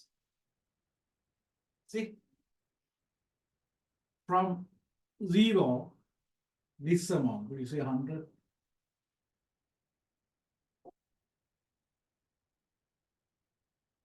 Right? The given up amount is very small to increase this by 10. If this increase by another 10, bit more. In 30, bit more. To 40, large amount to be sacrificed. Right? This is known as the increase in opportunity. That make a samana ganakin වැඩි කරගෙන යනකොට මේක වැඩි වෙගෙන යනවා. Sacrification, the opportunity cost එක වැඩි වෙගෙන යනවා. අතාරින ප්‍රමාණය වැඩි වෙගෙන යනවා. ඒකයි කියන්නේ අපි increase in opportunity cost කියලා. Right? First one, increase in opportunity cost concave to the origin. Draw this. Hakala මේක අදගන්න.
Right. Don't draw this still. It is finished. Shall I give the note?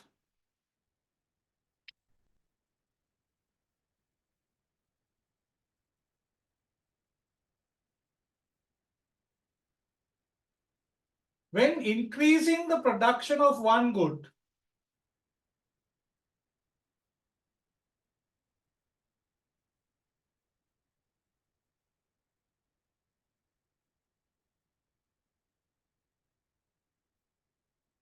when increasing the production of one good,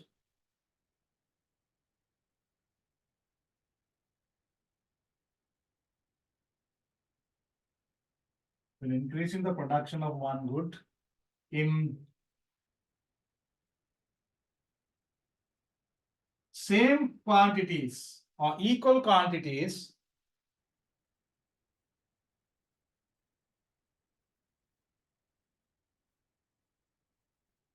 sacrification of other good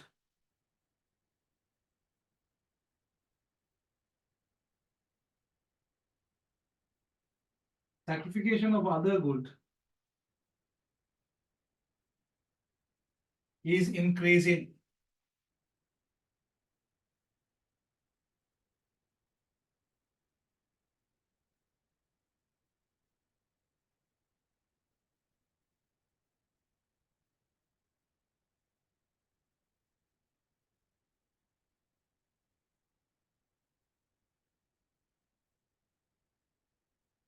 Right.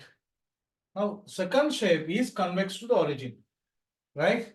This is concave to the origin. Second one is decreasing opportunity cost. See, we are increasing this side by same amounts. The sacrification that is decreasing. This is known as decreasing opportunity cost. Then the shape of production possibility curve is that is convex to the origin. This is concave, this is convex, right? Note down. Second one is decreasing opportunity cost. And draw this.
Right, note down.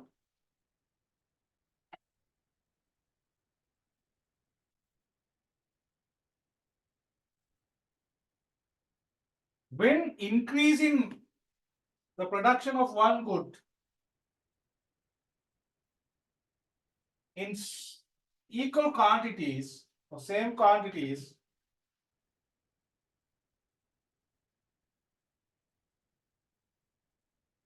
when increasing the production of one good in same quantities, sacrification of other goods is decreasing. Sacrification of other good is decreasing.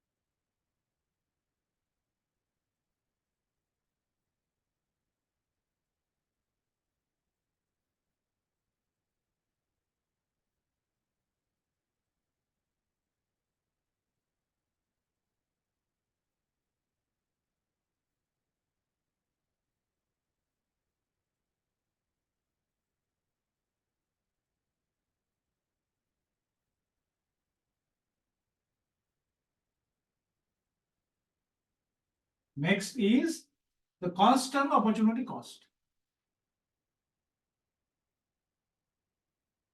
Constant opportunity cost within bracket, straight line.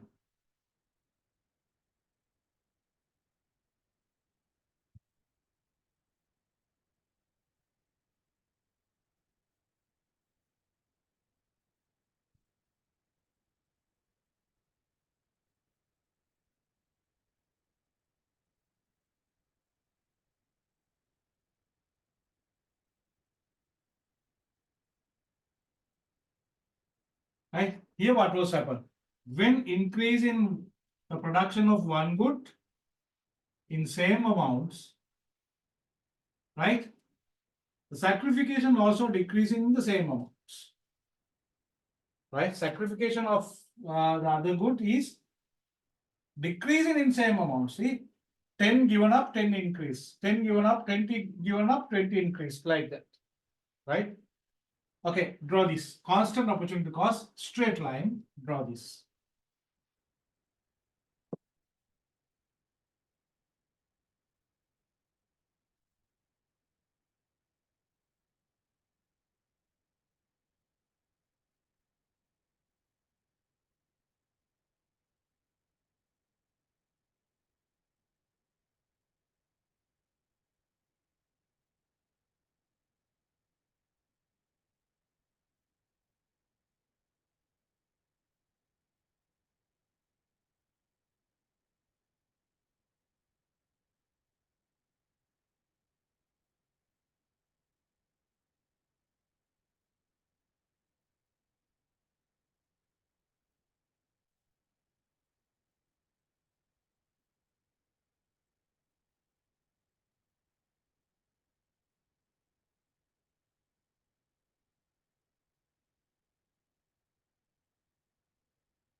Right, note down.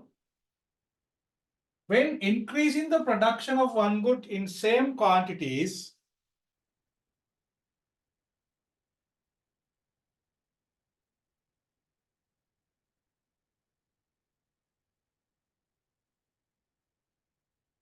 when increasing the production of one commodity in same quantities,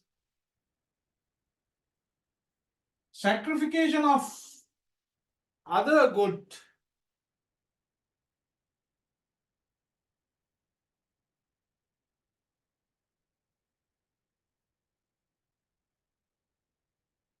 also same.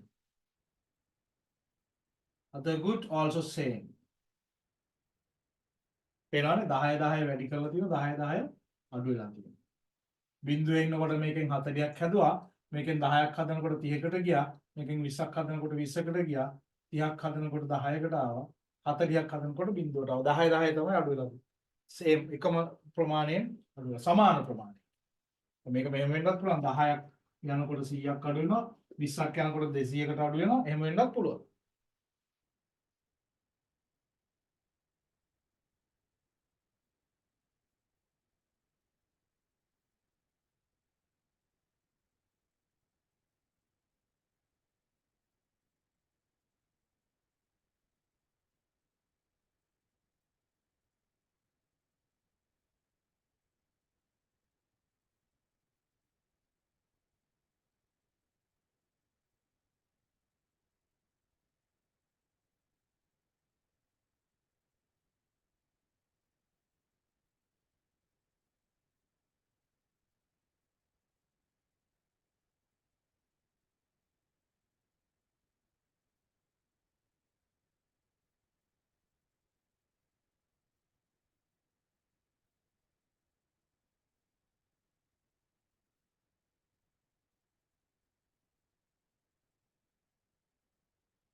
Right. Now, using this PPC, we can represent many economic situations. Many economic situations we can represent using this PPC. Normally, the production possibility curve, we are drawing that concave to the origin. Right? This is one reason. We can represent many economic situations, right? This is good X, this is good Y. You can say this is agriculture, this is industrial goods, this is agriculture goods. Anyway, you can, right? Now, any point on the production possibility curve that represents the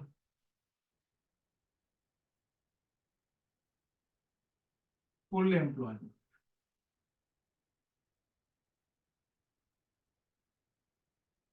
Full employment.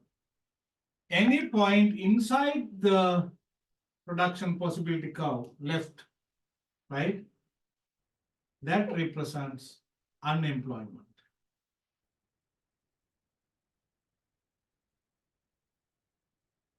Any point out of the production possibility curve, which says unattainable unattainable economic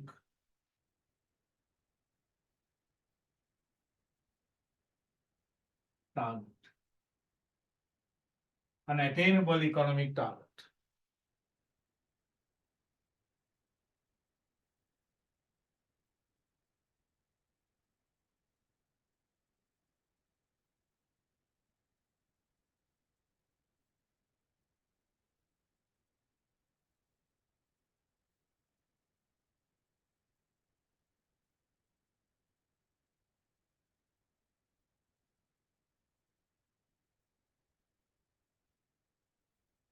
Right? Note down a topic. Represent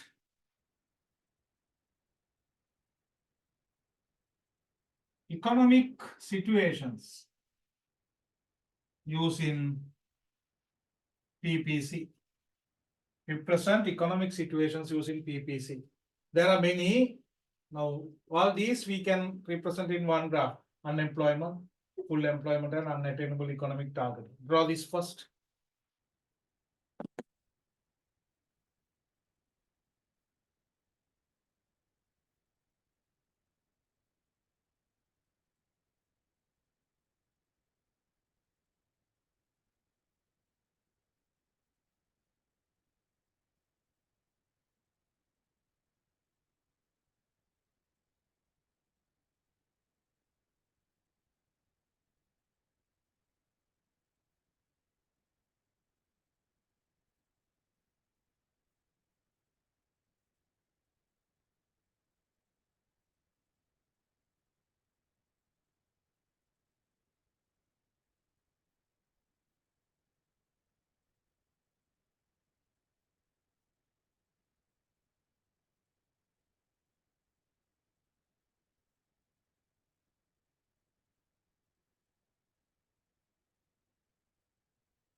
Right. In addition to this, we can represent some other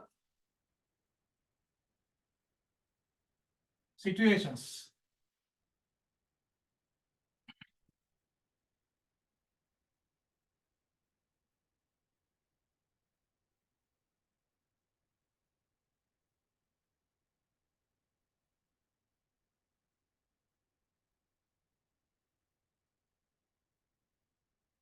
Definitely, we have to show this PPC has shifted outward. If this is shifting outward, the basic assumptions what we have fixed, those to be violated. අපි දීලා ගත්ත assumptions වැටෙන්න ඕන. But here we can't say the resource volume that is constant. Resource volume has increased. අපි ගත්තොත් we new resources has invented, right? The productivity, the workforce has increased. Due to those reasons, we can say this is increasing, that is shifting outward, is known as economic growth.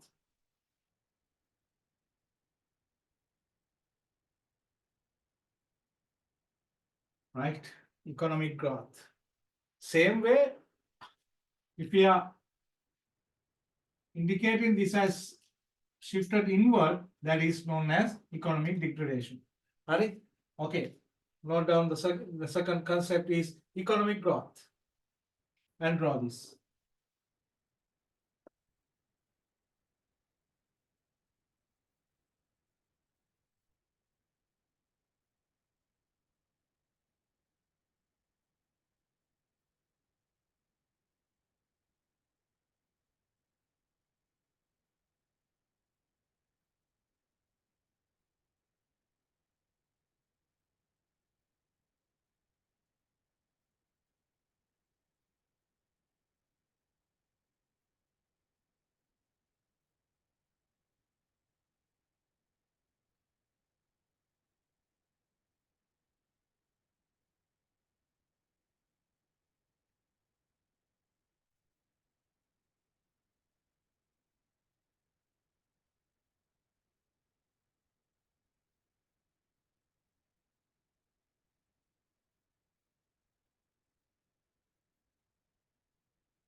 Reasons.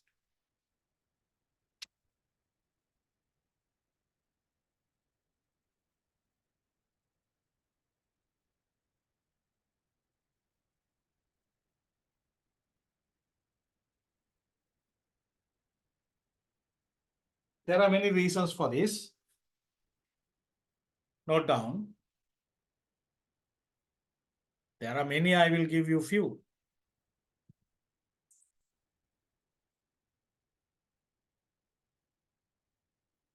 Increase in resources. Increase in resources. Increase in resources.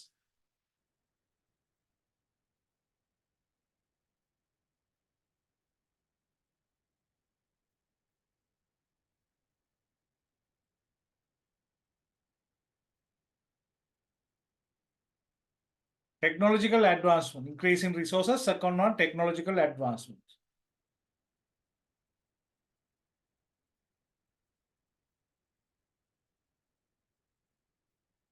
Population growth.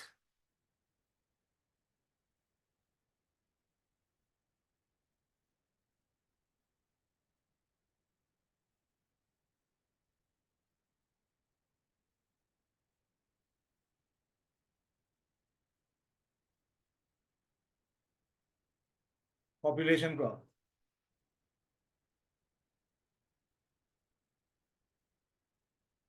Capital investments.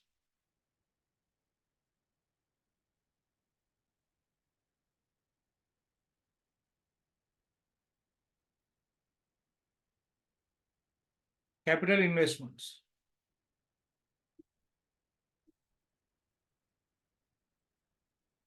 government policies. Government policies. Trade expansions. Trade expansions.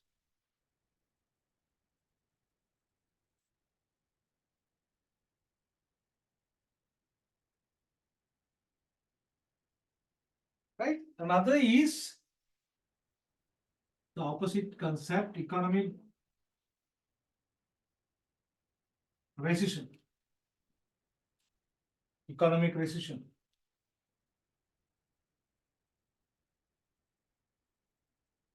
Draw this and I will give reasons.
Right, note down those reasons.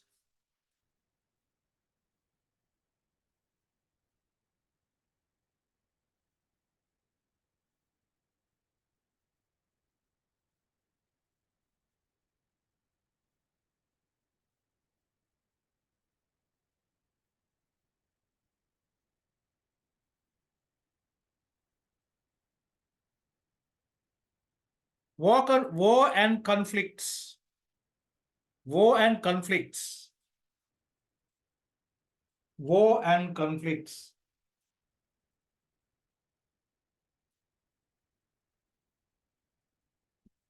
Natural disasters. War and conflicts. Natural disasters.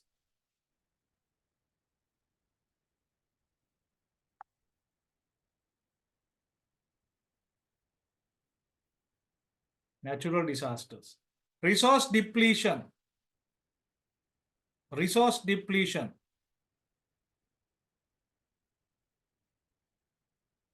Population decline.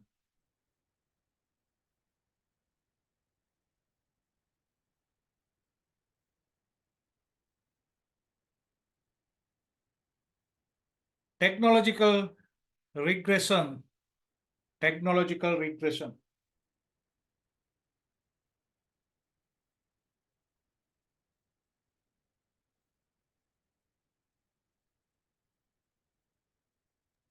Sir, technological, Huh?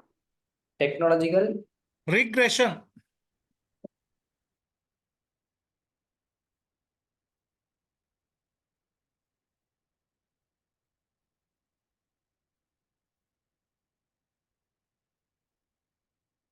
Technological regression.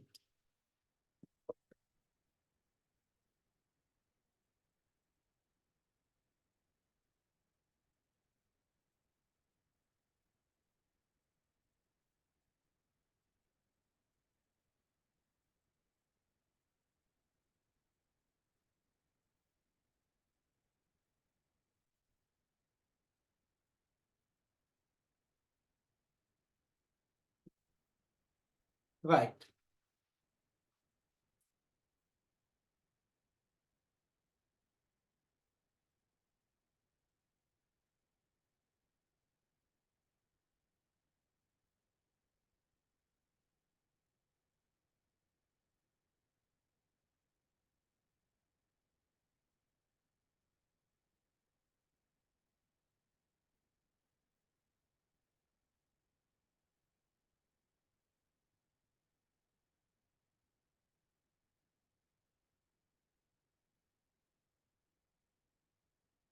Growth in one sector, within bracket,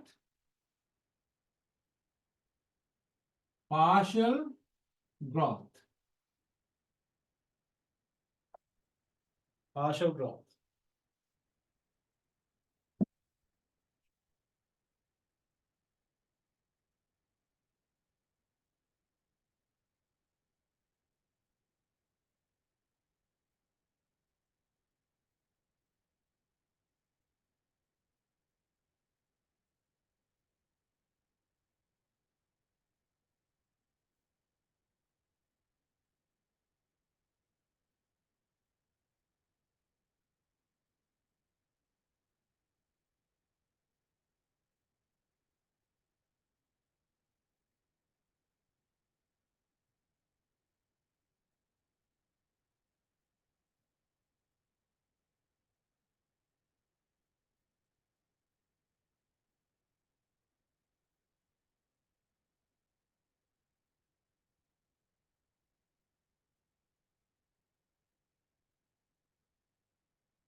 This development has that take place from what?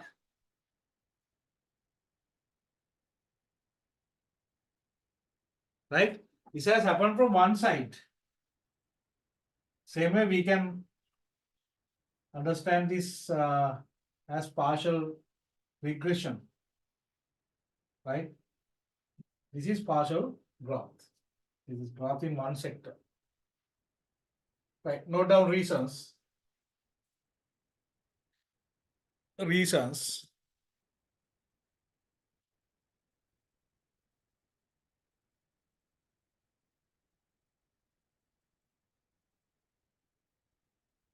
Technological improvement in one sector.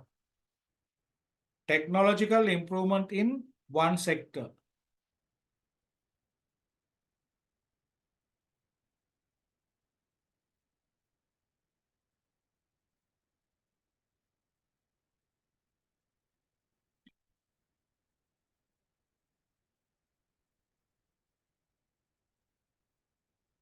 Policy changes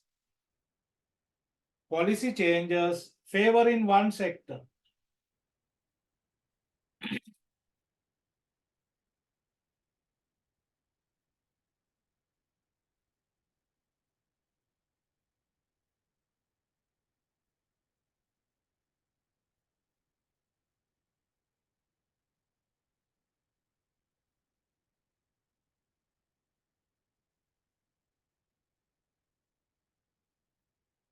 Education and training in one field. Education and training in one field.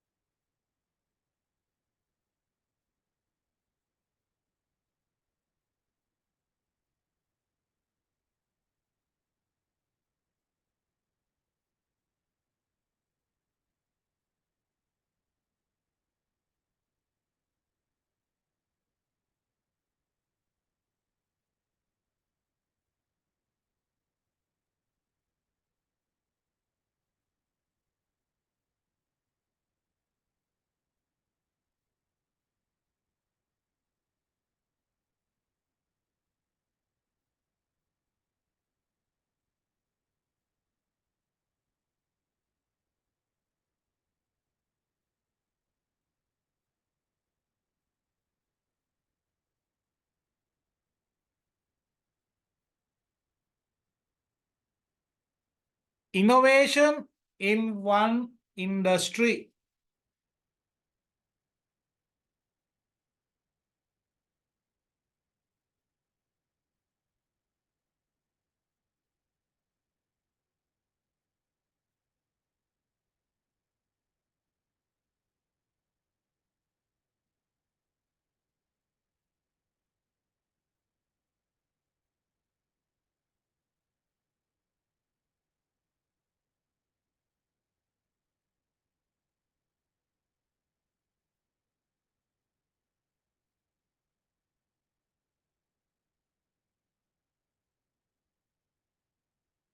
International trade focus. International trade focus.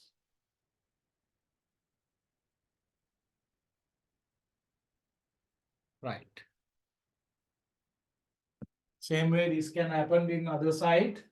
You just draw it all everything opposite, right? But we wrote for the previous situation, the economic growth in one sector. This is economic growth in one sector. You can say regression in one sector. Regression in one sector. Partial decline or regression. Draw this. I'm not giving these reasons.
Right. Okay. We'll consider certain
right.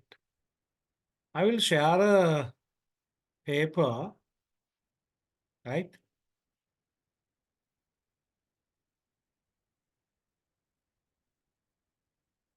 This is economics paper, the first paper, 2015, right? The first few MCQs. Which of the following is a microeconomic statement? But we have discussed about what is microeconomic, macroeconomics, right? The key groups of decision makers today we discussed. And the opportunity cost is particular activity we have discussed last week. Along the country's production possibility frontier, what is happening? First five, and the economy based on the capitalism industries, all the following characteristics except the government involvement in the economy is greater in 7, right?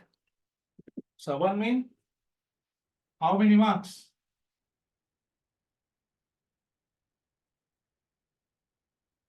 Considerable amount of marks, right?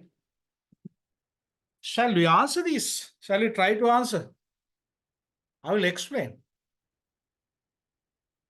Which of the following is a microeconomic statement? Now you should have an answer, right? Okay. First, I have to tell you, don't refer marking schemes. You can refer marking schemes to get some guidelines, right? Now, for MCQs, I'm asking 7 MCQs. Try to answer these, right? Microeconomics and macroeconomics. The price of rubber, these are asking micro. The price of rubber declined by 10% last year. Unemployment was 5.8 of the labor force last year. The real gross domestic product increased by 7% last year. The general price level increased by 4% last year. The tax revenue of the government decreased by 8% last year. These are asking microeconomic statement. There should be 4 macros and 1 microeconomic statement. Right.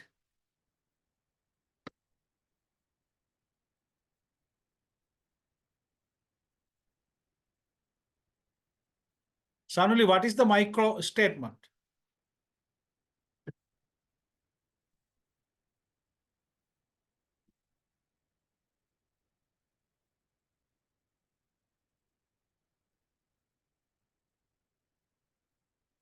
Yes. What is the microeconomic statement?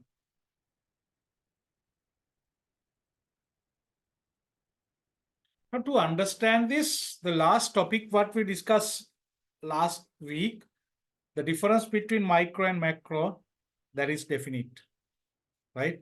What is microeconomic statement? That means microeconomics is studying the small area, right? Small area of economy, right? Small area, that means not the entire. Macroeconomics, that studies the entire. What are the examples I have given, right? Examples I have given. The gross domestic product, GDP, employment, right? Exchange rate, those are macro. That means all those statements are common for the entire economy, right? In this here, the rubber sector development, that is not the entire economy, that is only one sector, right? That is only one sector. Then the correct answer is 1, right? The price of rubber declined by 10% as last year. That is the microeconomic step. Got it? Understood? Senuli, Yes, sir. Senuli තේරුණාද කියපු දේ? Huh? Yes, sir. Right, yeah.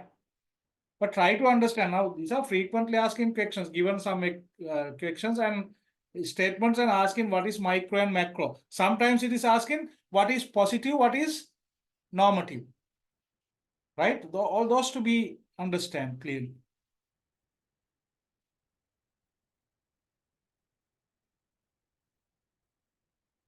The 3 key groups of decision makers in the economy. Among other කිව්වා නේද? මම අද පාඩම කරද්දී කිව්වා when we are starting the economic systems, the 3 key groups of decision makers is in economic systems are households, business firms and banks. Households, business firms and government, business firms, government and non-government organizations, business firms, banks and foreign traders, households, governments and banks. What is the correct one? Second one. Second one. Yeah, second one. Household, business firms and governments. The opportunity cost of particular activity. What is the opportunity cost? How we have defined? The best opportunity forgone. The value of best opportunity forgone is the opportunity cost. Now try to understand what is the correct answer. The opportunity cost is the particular activity is the same for everyone pursuing the activity, include both monetary cost and foregone income, includes monetary cost only, includes foregone income only, measures the direct benefit of that activity.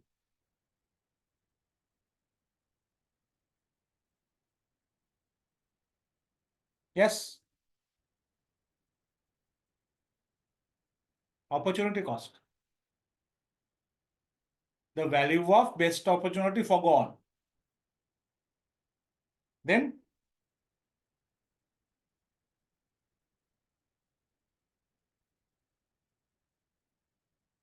2 or 4. 2 or 4.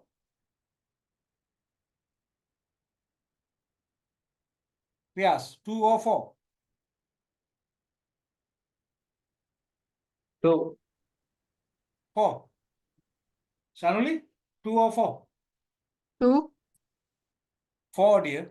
Monetary cost, that is not included in the opportunity cost, right? Only the foregone income. දාට මතකද මං කිව්වා chocolate ගන්න පුළුවන් වාට පොත් ගන්න පුළුවන්. එතකොට ආ පොතක් ගන්නවා නම් චොකලට් එකේ වැලියු එක තමයි opportunity cost එක කියන්නේ. Only the foregone, right? Monetary cost and the foregone income, only the foregone income. Along the production possibility frontier, the level of technology is changing.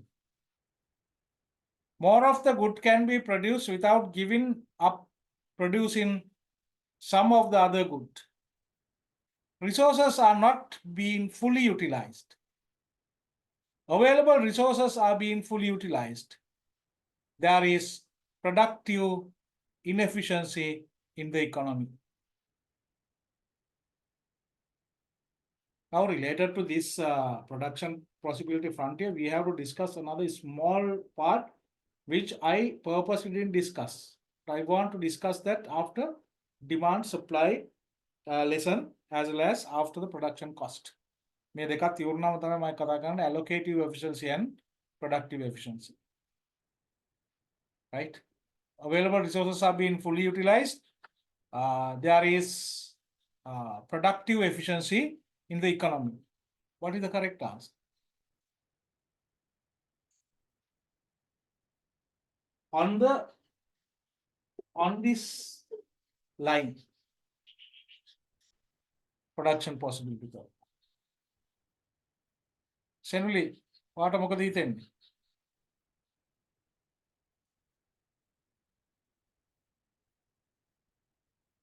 Can we say the level of technology is changing? We have assumption that technology is constant. Right? More of one good can be produced without giving up producing some of the other good. එකකින් අඩු කරන්න නැතුව අනිත් එකෙන් වැඩි කරන්න පුළුවන්ද? ඒකද production possibility එකෙන් පෙන්නන්නේ නැහැ.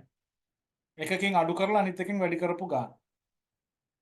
Resources are not being fully utilized. Resources are not being fully utilized කියලා කිව්වේ කොහොමද? අපි පළවෙනි එක බලන්නකෝ. මම ඉස්සරවම දුන්නා නේද? concept තුනක් දුන්නා බලන්න. පළවෙනි production possibility curve එකේ මම ඇන්දා. Right? Unemployment, full employment, unattainable economic target. Along the on top of the production possibility curve මොකක්ද අපි දාලා තියෙන්නේ? බලන්න පෙරලලා.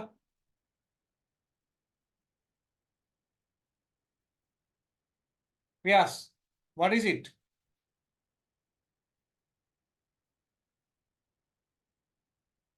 Full employment, ne? Then the answer also full employment. Available resources has been fully utilized. If resources were perfectly substitute, I forgot to tell this. I explained something called constant opportunity cost. The production possibility curve is a straight line. For that, all resources to be substituted to each other. Production possibility curve straight line, third shape.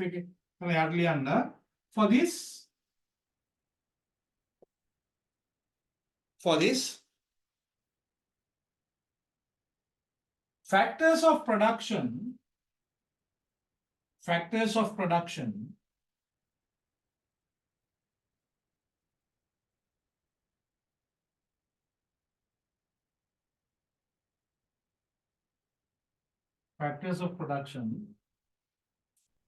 to be full substitutes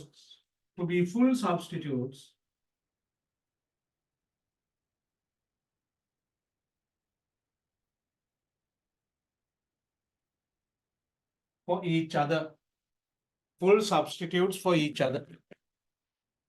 Right. Then බලන්න මේකට උත්තරේ තියෙනවා. If resources are perfectly substituted in all economic activities, which of the following would be correct? Output of the goods could be increased. The production possibility curve would be a straight line. Specialization and mutually beneficial trade would be impossible.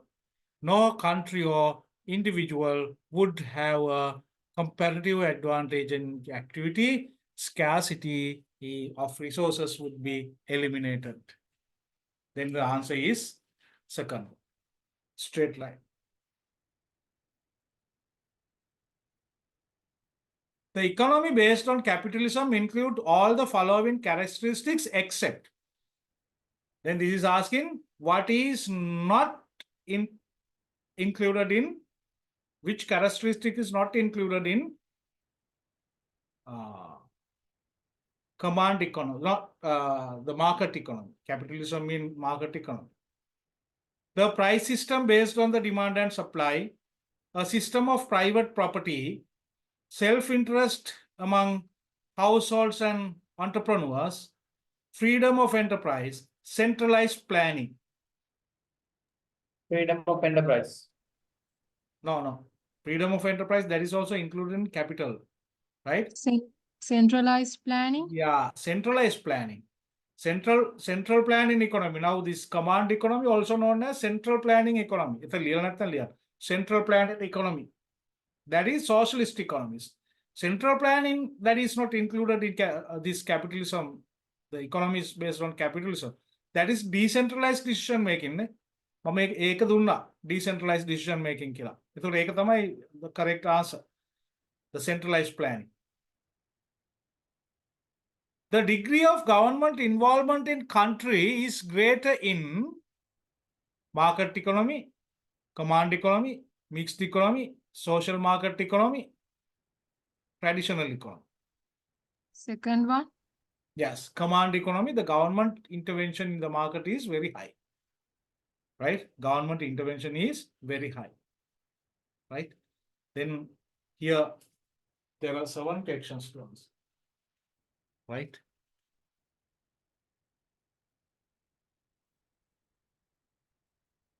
And other thing is here මම අනිත් papers ටිකත් කතා කරා මම දැන් කතා කරන්න යන්නේ නැහැ. Most probably I'll discuss those in next. Before next class I want to do this. But ඔයාලගේ participation එකට නිශ්චිත දවසක් නැති එක තමයි ප්‍රශ්නේ.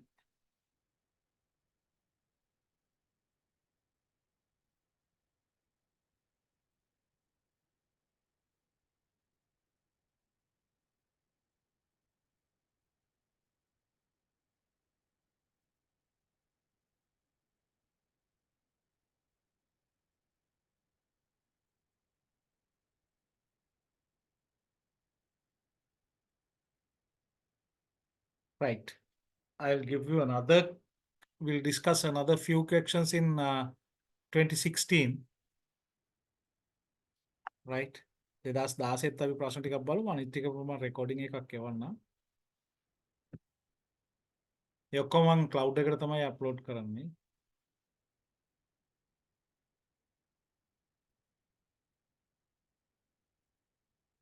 The concept of scarcity on economics refers to the condition where society is not utilizing all of its available resources in an efficient manner. People's wants can never be satisfied by available resources. Some members of each society live in poverty. Too many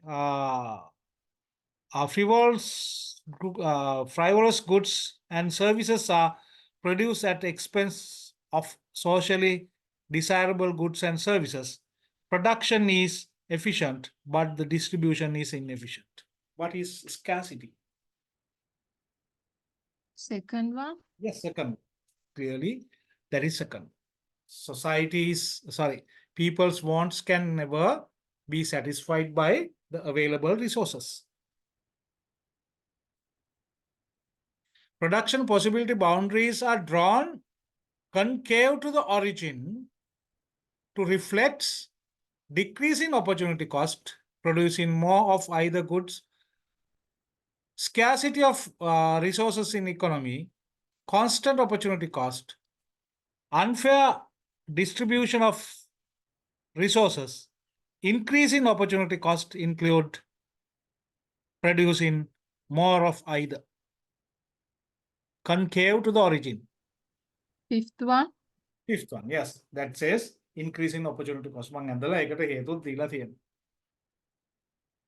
The free market economy, which of the following is incorrect? What is free market economy? That is the market economy, also capitalist economy. What is incorrect? Prices allocate resources equally among competing production sectors in the economy. Prices indicate relative scarcities and cost of production of the goods and services. Relative price changes are determinant of firms' profit and therefore encourage or discourage the production. Prices are measures of the consumer's willingness to pay of the goods and services. Price signal to consumers to how much they must sacrifice to obtain a commodity.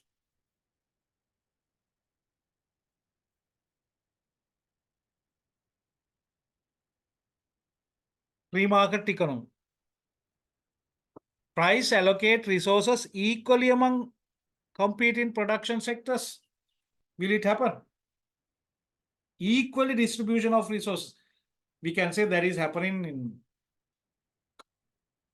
command economies. He's asking the free market economy. We can't expect that in free market economy. In the competitive market, which externalities now we have to discuss that matter. The term human capital reflects to the labor resource used by make capital equipment, building and machinery, the skill and knowledge, endowment of a labor force, entrepreneurship and risk-taking ability, labor force employed in health and education sector. The skill and knowledge. Yes, the skill and knowledge endowment in labor force. Right. Okay. Then we will stop for today. Right. And the first class, then the first topic is over in economics. Definitely, I will upload another video prior to the class that include all MCQs.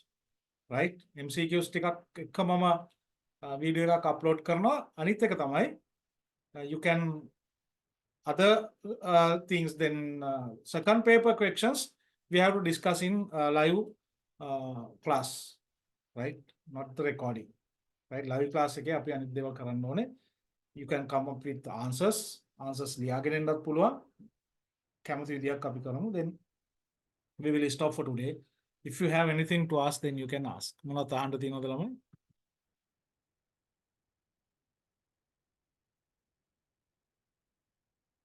Shanuli, if not, then we will say bye for today. Okay, sir. Right, okay. See you. So live class means the Zoom live class, is it? Yeah, Zoom live class, not a physical class. Online live, right? Okay.